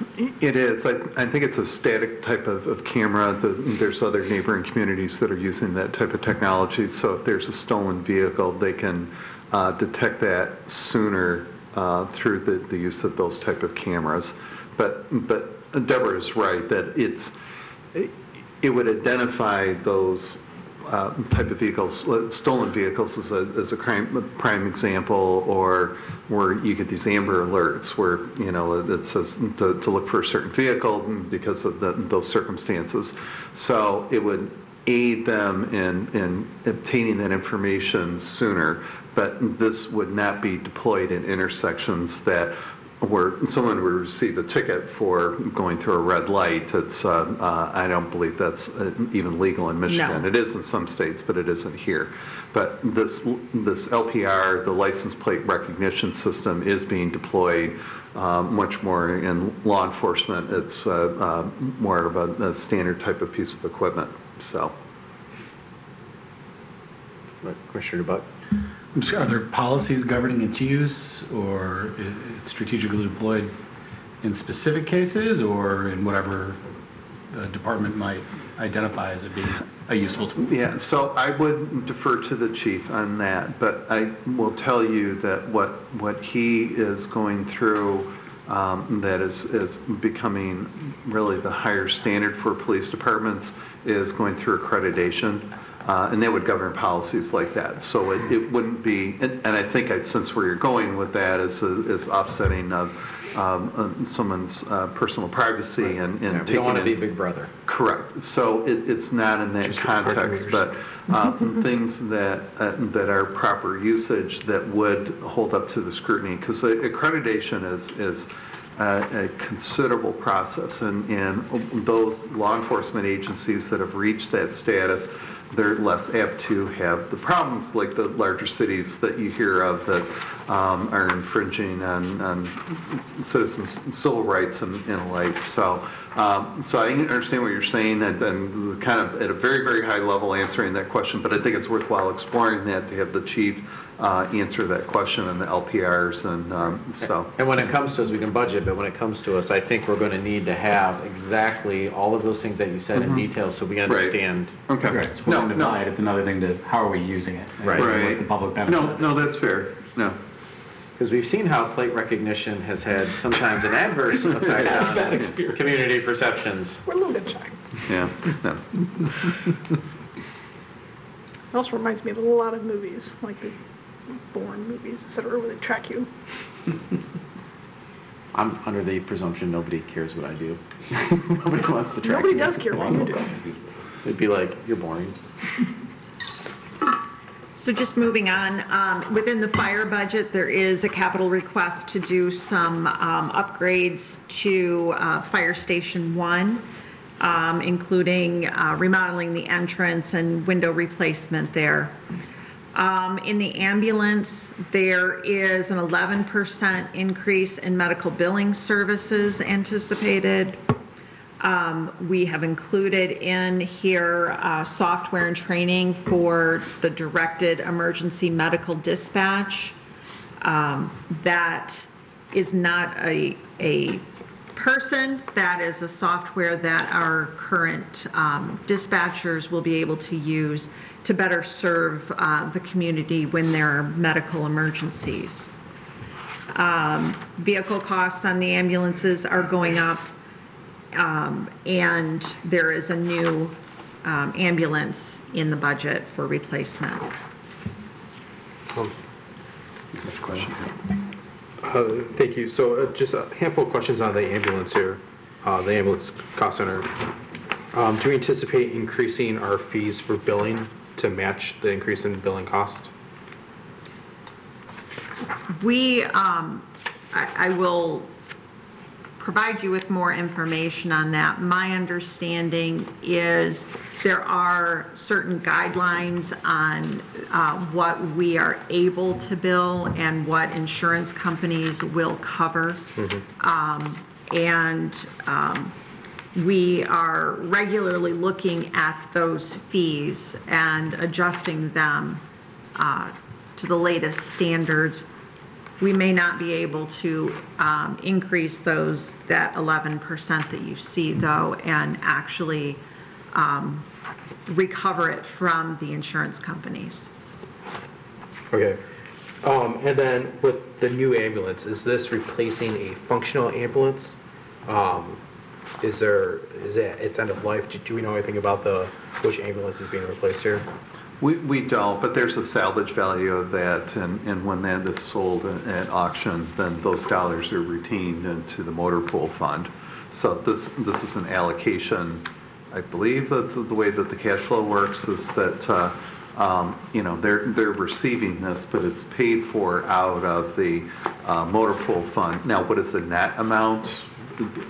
What the going rate is to selling something like that?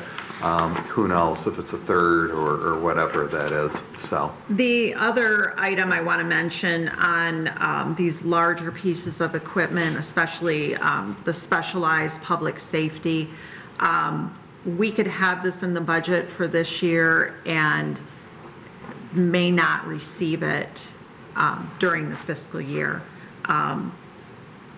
The ambulances they're exceeding 12 months on the build, just like some of the fire apparatuses are taking almost 2 years from the time you place the order. So we may not be at the end of life on the ambulance that this is replacing, but we are planning for that by asking for that in this budget. Yeah, so in other words, you don't want to wait till you're in a critical, where you have something that costs us an inordinate amount to maintain a vehicle. So Deb is right, we need to stay ahead of the curve here. So by the time the vehicle actually arrives, it's I would like to call it kind of a just in time to replace the vehicle that's reached the number of hours. Or you can't have breakdown. Yes. Or spending a lot of money on fixing where you're putting good money after bad. So.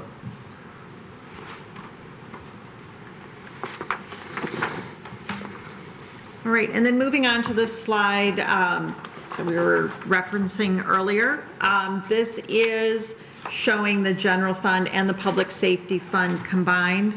This eliminates that $23 million transfer between the funds, and it brings these pictures into a more expected alignment. You, again, if you recall, when we looked at the general fund, the transfers were the largest part of the expenditures, not personnel. This brings that into a normal expectation for a city's expenses. You expect that the largest portion will be personnel costs. Again, it shows the combined tax piece for both the general fund and the public safety fund. And this really illustrates why the combining of these two funds would potentially be meaningful, because this does more accurately illustrate how these pieces do work together. So this shows the forecast of both the general fund and public safety fund combined. The tan line is the revenue piece, and the red is the expenditures. As we've talked about with each of them individually, this does illustrate, again, to your point, Mayor, and the surrounding discussion about capital being included in the forecast. a large portion of that is related to that item. So when we show that separately, we'll be able to see that operating impact versus the capital. And this slide does just that from a numeric standpoint. We've removed all of the capital purchases down below to arrive at where we would be at as a percentage of expenditures if all of the capital outlay were delayed. That will not be what our recommendation will be, because there's a cost to delaying certain capital outlay longer than it should be. However, it does illustrate that we have control over those pieces of the budget and can shift timing and look for alternate funding sources to bring that more in line. Are there any other questions on Public Safety Fund before we take a look at the other special revenue funds? None? Keep going. So continuing the theme of low impact, high impact, and evolving, this slide shows the funds that are considered low impact. The high impact funds are the street funds and solid waste, and the evolving funds are library, the senior citizen services fund, animal shelter, and the grants fund. Looking at the low impact fund summary, I've just included here each of those funds individually. When looking at these, I see no concerns in terms of the fund balance picture. The Indigent Defense Fund and the Community Development Block Grant Fund, we generally expect to be at zero. These slight variances are just minor timing differences, so there's no concern about that. We receive grant money and we spend it on those. We have talked at length about the State Construction Codes Fund, and this is on our internal agenda to address some of the issues with how to resolve the this fund balance issue. The Roots Fund, this high percentage is really a bit of an aberration, mainly because this is a small dollar fund, and it is primarily based on contributions that are coming in. So there's no real concern about that one either. Same thing for the Police Grant Fund, low dollar amounts, and these funds are accumulated to be used for certain allowable purposes, including some special purchases of capital or other needs that may come up. All of these funds, again, are within standards that we would expect. No concerns at this time. Heading into the high impact funds. Yes. Sorry. So standards that we expect, I guess I just want to ask about the DDA fund, because by 28 they have 110% fund balance. And they're already pretty high at, 44%. I mean, they're outside our set norms, right? Is that something that, go ahead. So this is assuming that the millage rate that's currently in place were to continue. This also assumes that the DDA districting continues to be the same, and those properties tend to turn over more, and so we see more of an increase on the revenue side related to that. I would anticipate that that this the forecast would not end up at 110%, that the spending would be increased over to accommodate whatever revenue exists. So I think that this is a case where the forecast is showing a more rosy picture than would actually end up coming to fruition. Okay.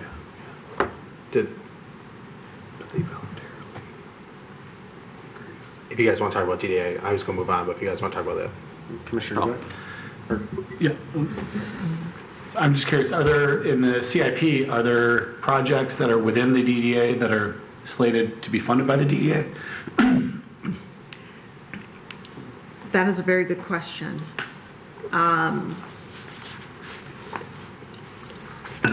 None of them come to mind right now. There is, DDA tends to be a very accommodating partner with the city in projects that come up, and will make contributions at specified times. So this, I do not believe that there are any specific items that are allocated here, but I will double check that for you. Yeah, I'd be really curious about what projects are scheduled to happen within the DDA district, and identify where they can, if not fund all of it, a substantial portion of it if it's within their chart. We're doing that. We're looking at. I just asked Mr. Brake about the 5th Street redevelopment there with That's on them, right? Correct. Yeah. Oh, yeah, yeah. Yeah, and that would happen in this fiscal year. At least the work would start. Right. Commissioner Prush? This is not a DDA question, if someone has other DDA questions. No. No other DDAs? No. I'm just curious as to why police grants fund summary is isolated out like it is, and it's not part of the police budget in the general fund. Why does it have to be separate like this? It doesn't have to be, but these are all restricted dollars. Right. So, and I actually asked this of the chief. Their preference administratively is to have this as a separate fund at this time, because it makes it easier for them to track the grant funds coming in and the related spending. Okay. That does not mean it couldn't be combined, but that is the reason that it is restricted funds, and this is one that department does administer those grants themselves, and this makes it easier for them. So the question has been asked, and we agreed that we will leave it this way for now. Yeah, that makes sense. I mean, because there's other funds that have the grants that are just folded in them, but that's probably the case where there's a different person tracking the expenditures and so on. But if that makes it more comfortable for them to work with, then that's fine. Exactly. Thank you. So just going back up to the roots again, I know we kind of spoke about this a little bit earlier this year. It still has revenues going into it. Are we pushing most of everything towards the foundation at this point? I mean, or are there plans to wrap up this fund? Because I think I've heard that for about 5 years, and just wondering what the guess is on that. Commissioner Prush? Well, you might have also comments on it. Just to give you an example, we had a death of a close friend who was a very strong library supporter. And the communications with all of the people who were supporters and so on, including the stuff that was at the funeral, they said, if you want to make donations to the Royal Oak Library, make your check out to the foundation. Mm-hmm. Well, sure enough, 50% of them came in and they were made out to the Royal Oak Library. So that's where those donations went. They went into the Roots Fund. And the library uses them because it's segregated. They don't get commingled with animal shelter donations. But I don't think we can eliminate some pocket for that money to come in, because inevitably people are not going to make out their checks to the foundation. They're going to make them out to a department, whether it's for a park or the animal shelter or the library. That's just going to happen. So I think that's why it's segregated this way. I would imagine that there's a significant portion from 22, 23 that came in from that specific event. So, you know, from a practical standpoint, I don't think you can eliminate it completely, because nobody's, not necessarily, you're not going to eliminate people just writing out checks to the department. And I noticed on my water bill, my $5 a month is still going to Roots that we added. Remember how we were able to contribute via our water bill? So that could be, you know, That's all some of the that mayor. water bill money going into that account as well, because it's designated Roots. That's what people signed up to do on their reoccurring giving. Maybe do something about that. Yeah. Not a budget item, but that's all right. Probably That's look into that. interesting. Yeah. I'm going to have to check on Yeah, that. that's first I heard. But I do want to just clarify what is showing up on there for the ongoing costs. This is where the funding for the Commission for Arts lives. There is 55,000 of that 62 is related to the Commission for the Arts, and the other 7,000 is for veteran events. So at least in the ongoing expenses, that's primarily where that is. So there would be transfers in from the general fund that's creating the revenue to offset those particular amounts, and then the small additional amount would be some interest earnings and miscellaneous contributions. Oh, that's interesting. Is that new that we're using, sorry, is that new that's being used for the Veterans Event and Commission for the Arts? Because I thought that was just kind of a vessel for donations. I thought that was the intent of it. It's being used as a pass-through for. It's just a pass-through location. Because I think what we ultimately do is that the Commission for the Arts will come back and say, hey, we want to buy this piece of art or something like that, and then they don't have an account. Yeah. So we give the money, like $3,000, put it in that account, because that Roots account can buy those things, and then that's, I imagine, how it's working, if I'm not mistaken. Right, it's a place to set those funds aside, so we can be funding it on a level basis, and if they don't do a lot in one year, they can do more in the next year, and it's still there. Thank you. All right. So the high impact funds are the road funds, major and local streets. One thing that I do want to talk about with this is currently the road millage all is going into the local street fund. The upcoming millage renewal request would have more millage dollars going into the major street fund. So when we're looking at this, I do want to point out that the reason that major streets goes negative at the out years of the forecast is because in this forecast, all of the anticipated millage renewal money is still in the local street fund. We will likely rebalance this in the final version to account for the fact that if that millage is renewed, we will be doing more projects in the major street fund. So I just want to point that out as a point of we will tighten that up in the final version, and in the end, there's no overall concerns with that. The solid waste fund expenditures are going up. So at our current level of millage, we are anticipating our fund balance to be going down. It is not significant enough at this point where we need to make any adjustments. But I do want to point out that this will be on the watch list that we will just be monitoring. We do currently have cushion remaining in the millage that is allowable for this. Again, we are not proposing any change, but I wanted to highlight that. On the major and local streets, there is a significant, Real quick question, Commissioner Colo. yeah? Just a question on the solid waste fund. Is there any, I'm trying to look on it online, is there any money that's transferred in from the general fund into the solid waste fund?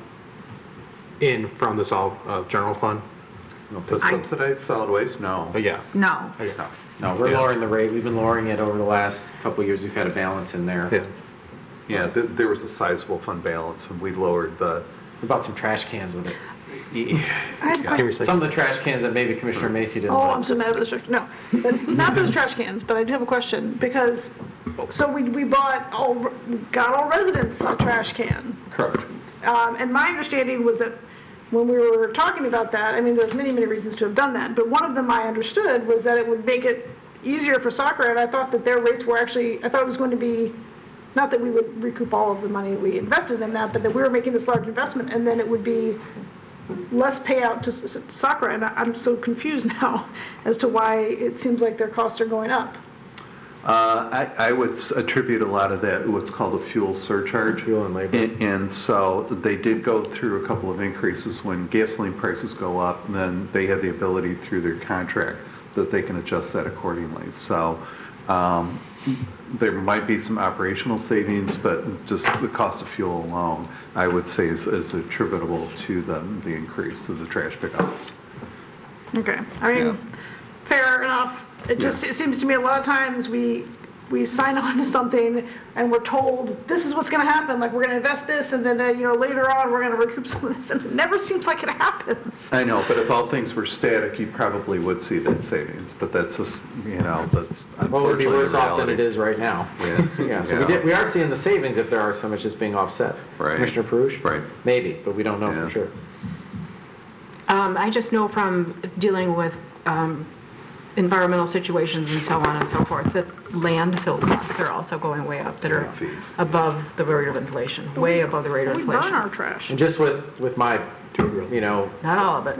my professional work, we have talked to a few just independently waste haul operators, and they can't get CDL drivers. It requires a CDL, and the wages are going up. If you can drive a truck, Yeah. you can make, I mean, the wage increase over the last couple of years has been really, really, significant for drivers. Not necessarily they call them lifters or haulers, but the person driving the truck. Correct. All right, so this is all fair, but you understand what I'm saying, right? It feels like every time we pick up a big contract, we're saying like, oh, we're going to anticipate all these savings, and maybe we should roll that back a little bit. And when we're looking forward, because it seems like every time we think there's going to be big savings. MPS, we're going to save so much money. In the end, we end up not in a worse position necessarily, as you're saying, Mayor. Probably we're saving money over what it would be, but it seems like a problem in the way that we're looking forward when we're deciding what big changes to make, and just food for It's a thought. fair point. I think outside the budget discussion, I think with any motion that we make, sometimes we've done this in the past where we say, can we have in 6 months or a year just a brief follow-up, even if you put it in the consent agenda to say this was what we thought and this is what the outcome is. Yeah. Because we're tracking numbers. I mean, it's nothing that wouldn't, like in this case, if we voted for those trash cans, it's like, okay, well, we'd like a report in 1 year to see how it's going. It's a 10-minute activity. That's fair. Commissioner Colo? Thank you, Mr. Mayor. I actually believe that we weren't anticipating a reduction because of that. I think we asked Mr. Phillips at the time. And so we didn't say we were. We didn't, no, it was just the benefit, and because this fund was well established that we wanted to buy those new recycling or trash People bins like for it when them. they were jumping in the recycling bins, we're like, hey, we'll get you another one to jump in, take a picture out of. I mean, But, so, that being said, though, this is a healthy fund, and the levy does have room in it. Mr. Rick, have we thought about, just in line with the SCAP, potentially doing a composting program? That would be in the solid waste, it would keep stuff out of landfills, the cost of that. And there's money in this budget here, or, this fund. or even subsidizing, would we be allowed of like paying 50% of the cost if someone buys a gardening composter or something like that? I don't know. Oh, composting on site, you're saying, as opposed to the compost. Or that they picking pick up. No, I mean, I guess Because, it's,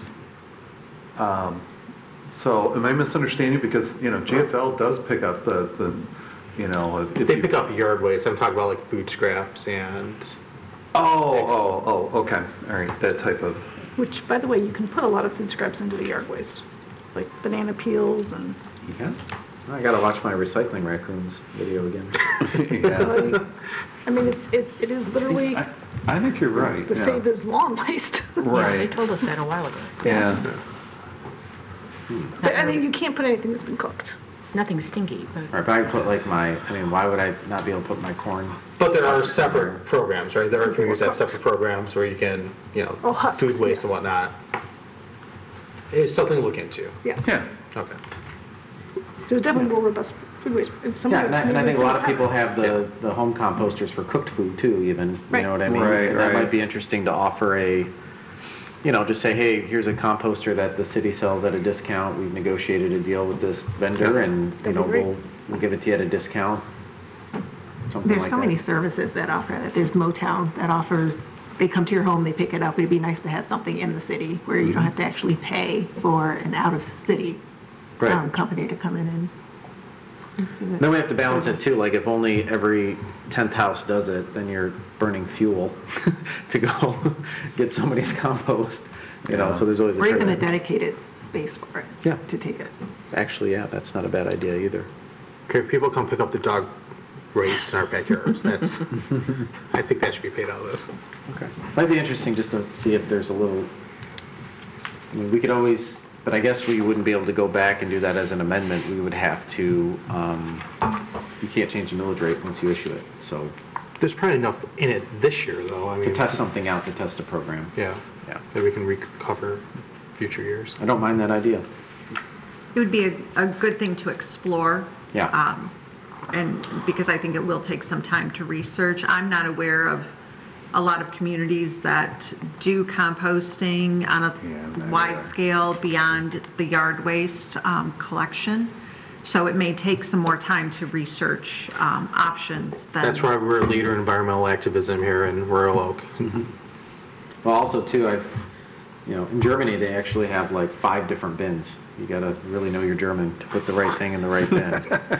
And what they do is they pick up the trash, like anything that can't be recycled, composted, whatever, that gets picked up like once every 2 weeks or once every month. So it really incentivizes you to make sure you put them all in the right buckets, but there's a lot of buckets. So the other thing that I want to point out is the actual cost of the LED conversion is included in the street funds. The energy costs are the portion that was reflected in the general fund. and the tree.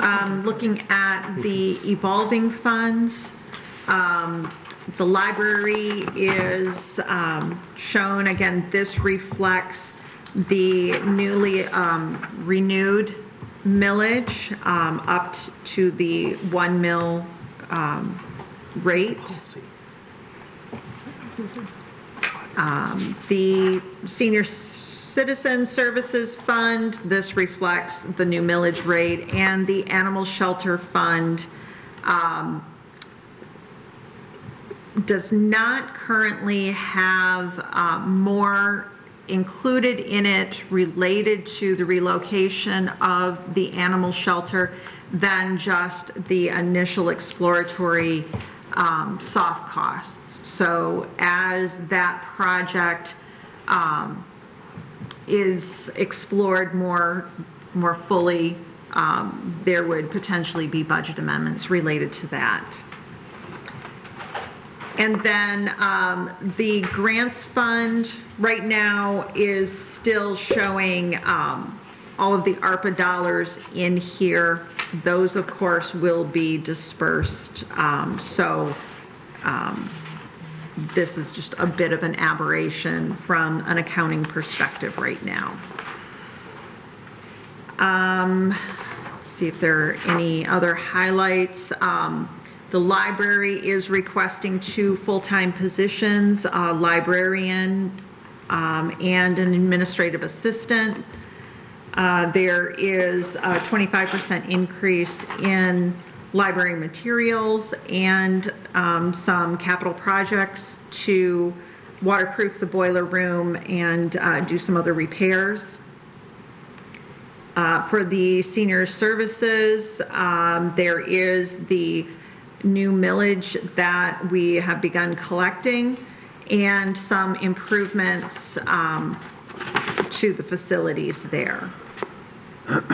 For the animal shelter fund, as I mentioned, we just have preliminary soft costs in there, as well as the millage funding.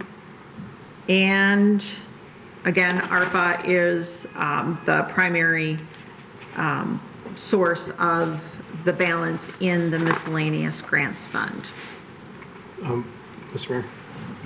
I just want to make sure I'm reading this correctly. It seems like the senior services millage is bringing in $659,000 per year, and it looks like this year we're spending $1.4 million. So that's about so we're spending about $800,000 more than we brought in from the millage, right? So we're spending above and beyond, because some people misconstrued that. So I want to make sure that is the case here.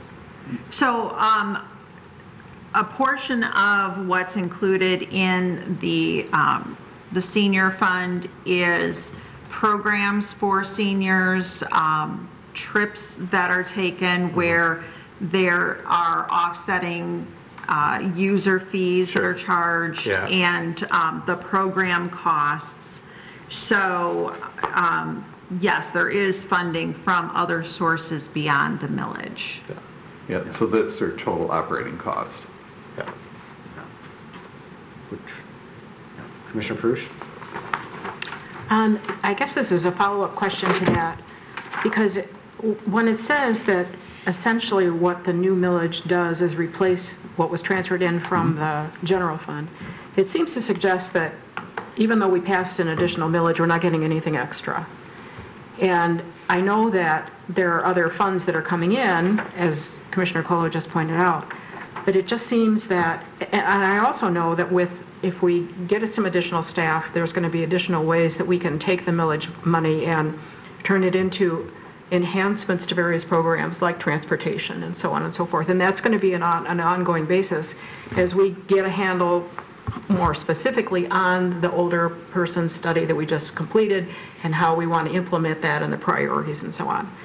But I'm wondering if at least at the beginning, can we identify a small amount of money, $50,000, whatever, $75,000 to match the historic context study, and just say, okay, we're happy that you all supported the millage. Because of that, we're going to allocate $75,000 to the senior center to pay for something that they have had on their wish list forever and haven't been able to pay for. Not a disco ball, but something like that, or even a smaller amount, just so that we can say, yes, it's not just money that replaces what came from the general fund, and we know we're going to be doing things in the future. But right now, here's a small, little amount of money for something that is new, that they haven't been able to fund because of the restricted budget, whether it's new furniture for the lounge area or a fancy new coffee machine, whatever. And pull the seniors who go there for it. So I will say that everything that was submitted as a request is included in the budget. We have funded every request that has come forward from the department at this time. We will caveat that with this is one of the areas that would fall under the domain of the proposed recreation director. Right. Which we anticipate that with that additional oversight and that new perspective, that there will be more things identified that will benefit the senior center and that fund. We did not want to make that administrative leap for what a professional coming in with that experience would identify as those needs and things moving forward. But we would anticipate in future years that absolutely, as you say, there is the potential for additional funding to go towards this, and that's one of the reasons that we feel that the senior services fund and some of the other funds that we talked about the other night would benefit from that dedicated oversight that would come with somebody that was focused more on those. So, Go ahead. I'm sorry. So part of that does include $10,000 for an engagement process, and you know, we're kind of talking chicken or the egg.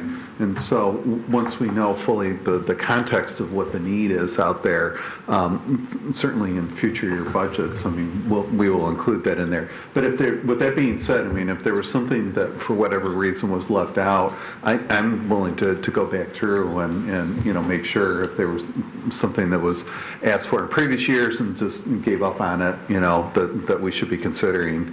Let's bring that forward. So that's a good point that you raise.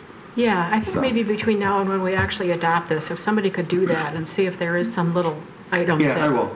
Yeah. that they could really use or would really enjoy, not enjoy, but necessarily it would really enhance the experience at the senior Oh, center. I agree, yeah. And it doesn't have to be super expensive, but Right. just so that we can say, yeah, the millage passed, and guess what? You're getting Right. this, as well as stuff that the new recreation director will inevitably bring in once he or she is in place. Right. Commissioner Colo? Well, and I think too, if you go into the OpenGov budget that you see, we're spending a lot more every year. I mean, the graph is going up. Oh, yeah, absolutely. Back in 2019-20, we only spent less than 700,000 total. By the end of this year, we're spending 1.12 on the senior center. So it's gone up above and beyond what the general fund had been providing to it.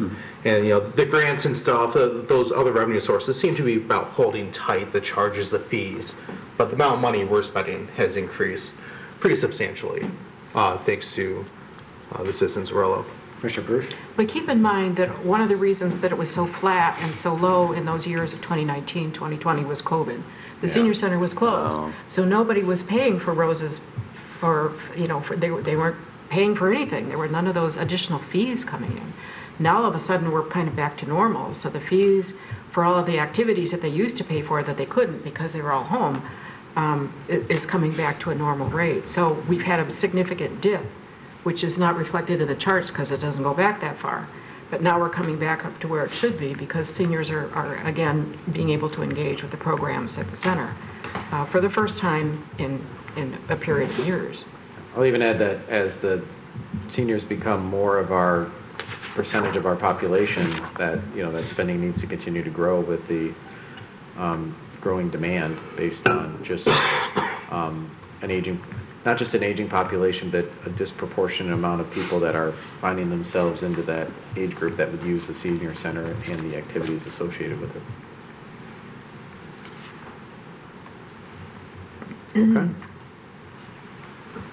All right, and then I just want to wrap up this conversation by showing you a summary of the items that will be included in the budget resolution. So just a reminder, the formal adoption of the budget is for the general fund and the special revenue fund. So everything that we talked about tonight is part of the budget resolution. The remaining funds that we'll talk about next week do not have formally adopted budgets. Those are the enterprise funds, the internal service funds, debt service, and capital. But this is just a summary of what will be in that budget resolution.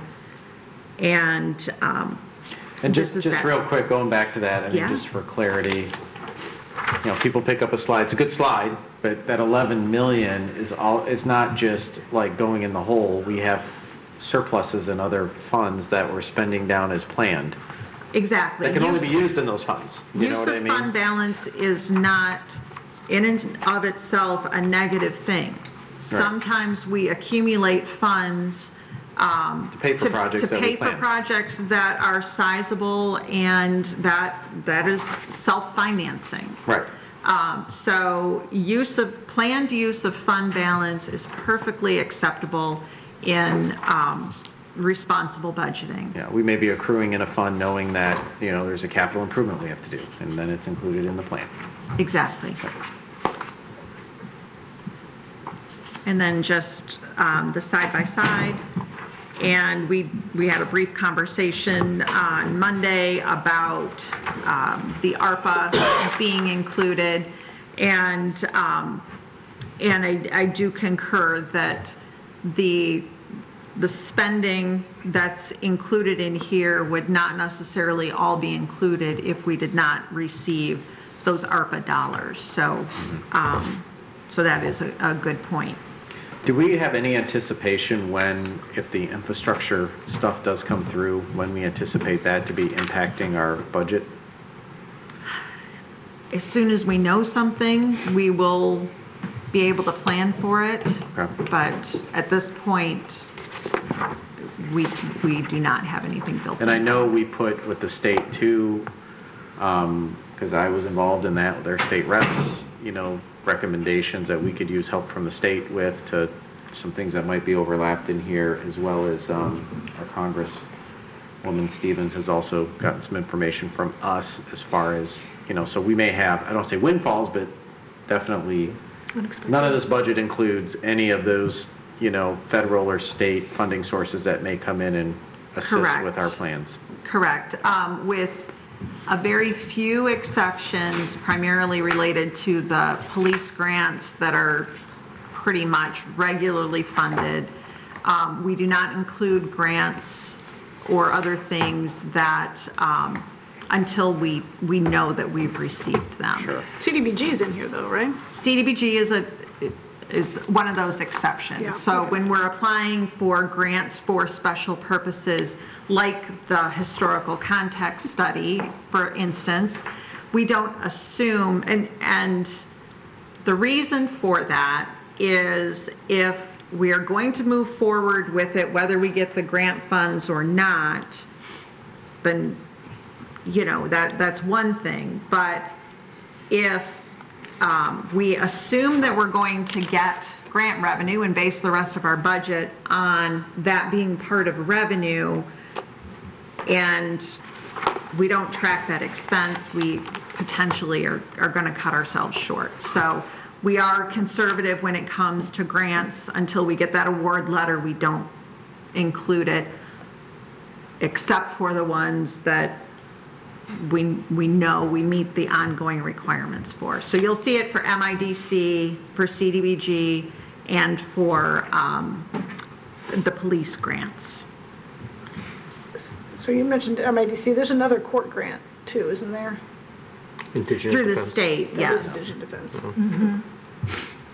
So basically, the ones that have solid funding, and if, essentially, for example, MIDC, if that were not funded, we could not sustain it. Yeah. So both the revenue and the expense would go away, would have to go away to an extent. We could not perpetuate that without a different funding source. But at this point, the state has guaranteed that those dollars are in the budget for the foreseeable future. Question about? So just along the lines of what the mayor was asking about some of those federal and state funds, I'm just curious where we estimated state revenue sharing at. Are we keeping it flat, or do we estimate a modest increase given the governor's budget, looking at substantial increases to statutory revenue sharing and constitutional revenue sharing? The state releases their projections, and so we base our budget on those projections for the coming year. In the out years, we've included an increase of, I believe, 3%. It's on the forecast sheet. There have been times in the not too distant past when the state has fallen short They're currently in a much better cycle and have much more commitment to funding that revenue portion.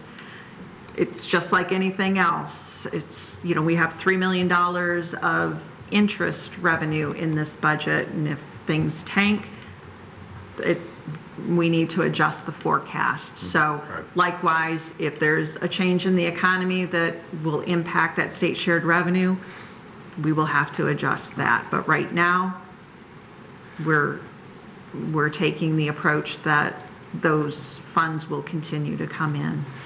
Well, I'm hopeful there's reason to be optimistic, and the governor, in addition to existing revenues, calling for a 10% increase in statutory revenue sharing and an additional like 5% specifically for public safety. So, and I assume those are not accounted for in what the projections the state gives us, because that's pending policy. Correct. Okay, so we would find out about that more in the October timeframe, as they're resetting their next budget cycle. And that'd be a budget amendment. Yep. So certainly something for us to advocate for with our entire Royal Oak delegation of 6. Yeah, we got state legislators. Yeah, 2 senators and 4 reps. Yeah. It's something we can petition for. Absolutely. Thanks. Okay. So I've taken notes on some of the questions that have come up. We will get answers back to you on those items. Are there any other questions that you have or comments at this point? Commissioner Buck? I just want to say, thank you for all this. This is by far the most engaging and clear and I think thoughtful budget presentation that I've been a part of since I've been at the table, and I very much appreciate all the work and thought that's gone into this. It's really been a helpful tool to facilitate meaningful conversation around these issues. So, thank you. I appreciate that. Thank you. Char's not here, so I'll say here, here. Commissioner Pruitt? Just very quickly, what is especially helpful is when you break down the various funds into the high and the medium and the low and the evolving. That's very, very, very helpful to help us focus on the areas where there's the most activity, the most issues, the most policy decisions, and so on. So that's wonderful. I'm glad you like that. It helps focus the conversation, and we can spend the time on the most meaningful things. So thank you. What fund will properly regulate the heat in this room? Yeah, it's too hot. Can you lower the heat? Sorry, we cut that budget. You know what? I say that we put in the budget to get everyone a dang jacket that says Royal Oak on it, and you wear the jacket, and we keep the price down here on the heat, okay? That sounds like an In 2 weeks, we'll get you a jacket, Commissioner Colo, as long as we never have to hear. Police jacket. That's what I did in my house. Oh, you guys are all cold? Here's some coats and blankets. We're good now. Thanks, Dad. All right. Please, I welcome any questions that might pop up over the course of the next week. Like I said before, I like to come with answers, so don't hesitate to reach out to me or Paul if there's anything else that's on your mind or that you think about later. Otherwise, our next scheduled budget session is next Wednesday in this room, and we will hopefully get through the remainder of our topics and be able to circle back around on anything else that's open. Wonderful. Thank you. Anything else? All right, we'll open up public comment. I don't know what the singular form of public is since it refers to a plural, yet we only have, I'm sure it's something Latin. Yeah. Gotta look at this side of the table, the lawyers. And I guess the lawyer's down there. I got person comment. Person comment, there you go. Janice Wagner.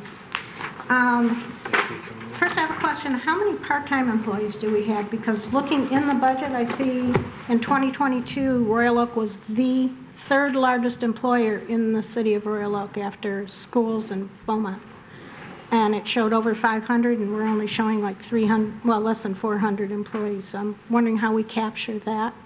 And I'd like to know how many part-time, I know I'm not supposed to ask questions, but anyways, I'd like to know how many part-time employees we have. Secondly, you mentioned composting, and I'm wondering if that isn't a problem with rats, if you're going to be composting in the backyard, something to consider. And in the road CIP, I don't see handicap parking in the downtown, which is something that we've talked about, and I'm hoping that will be added or included somehow when the local and major roads gets combined. But lastly, the millages that we passed, based on promises and inferences from this board, the city manager, the city website, pamphlets that were handed out, the Yes Committee that was formed at the urging of the city manager. The Parks millage, I don't think the people voted for that, hoping to relieve the general fund so you could hire 2 more administrators. I don't think that's where they wanted to spend the money. I think they wanted it to go to improve the parks, not more management. But especially the senior millage. By the time you hire somebody to, quote, oversee and dedicate, we spent 5 years on a senior task force. I've been advocating for seniors for umpteen years now. 5 years putting together a plan. By the time you hire someone to come in and kind of decide what's going on, what do we need the most, taxpayers will have paid over $1 million of that millage. They will have made 2 payments on the 5-year millage and got nothing for it. When it was billed out to the public, it said that members of this board, city manager said it would not, that there would be money that would come from the general fund still. It wouldn't replace the general fund. And I look at this budget tonight and it says exactly the property tax revenue will replace the annual transfer from the general fund. That's not what we were told. That's not why the people voted for it. And this is why I didn't want people to vote for this millage. I wanted it to specify how the money was going to be spent, not just a blank check for you to spend however you want. So I'm hoping some changes will make, and it's not just a $10,000 or $75,000 for the seniors when we will have paid over $1 million on that millage for seniors. Thank you. All right. Any other questions, comments? Entertain a motion to adjourn. Motion by Commissioner Cruz, second by Commissioner Macy. Discussion on this motion? All right, with none, I'll call for the vote. All those in favor say aye. Aye. Those opposed, motion passes. Adjourned. Yeah.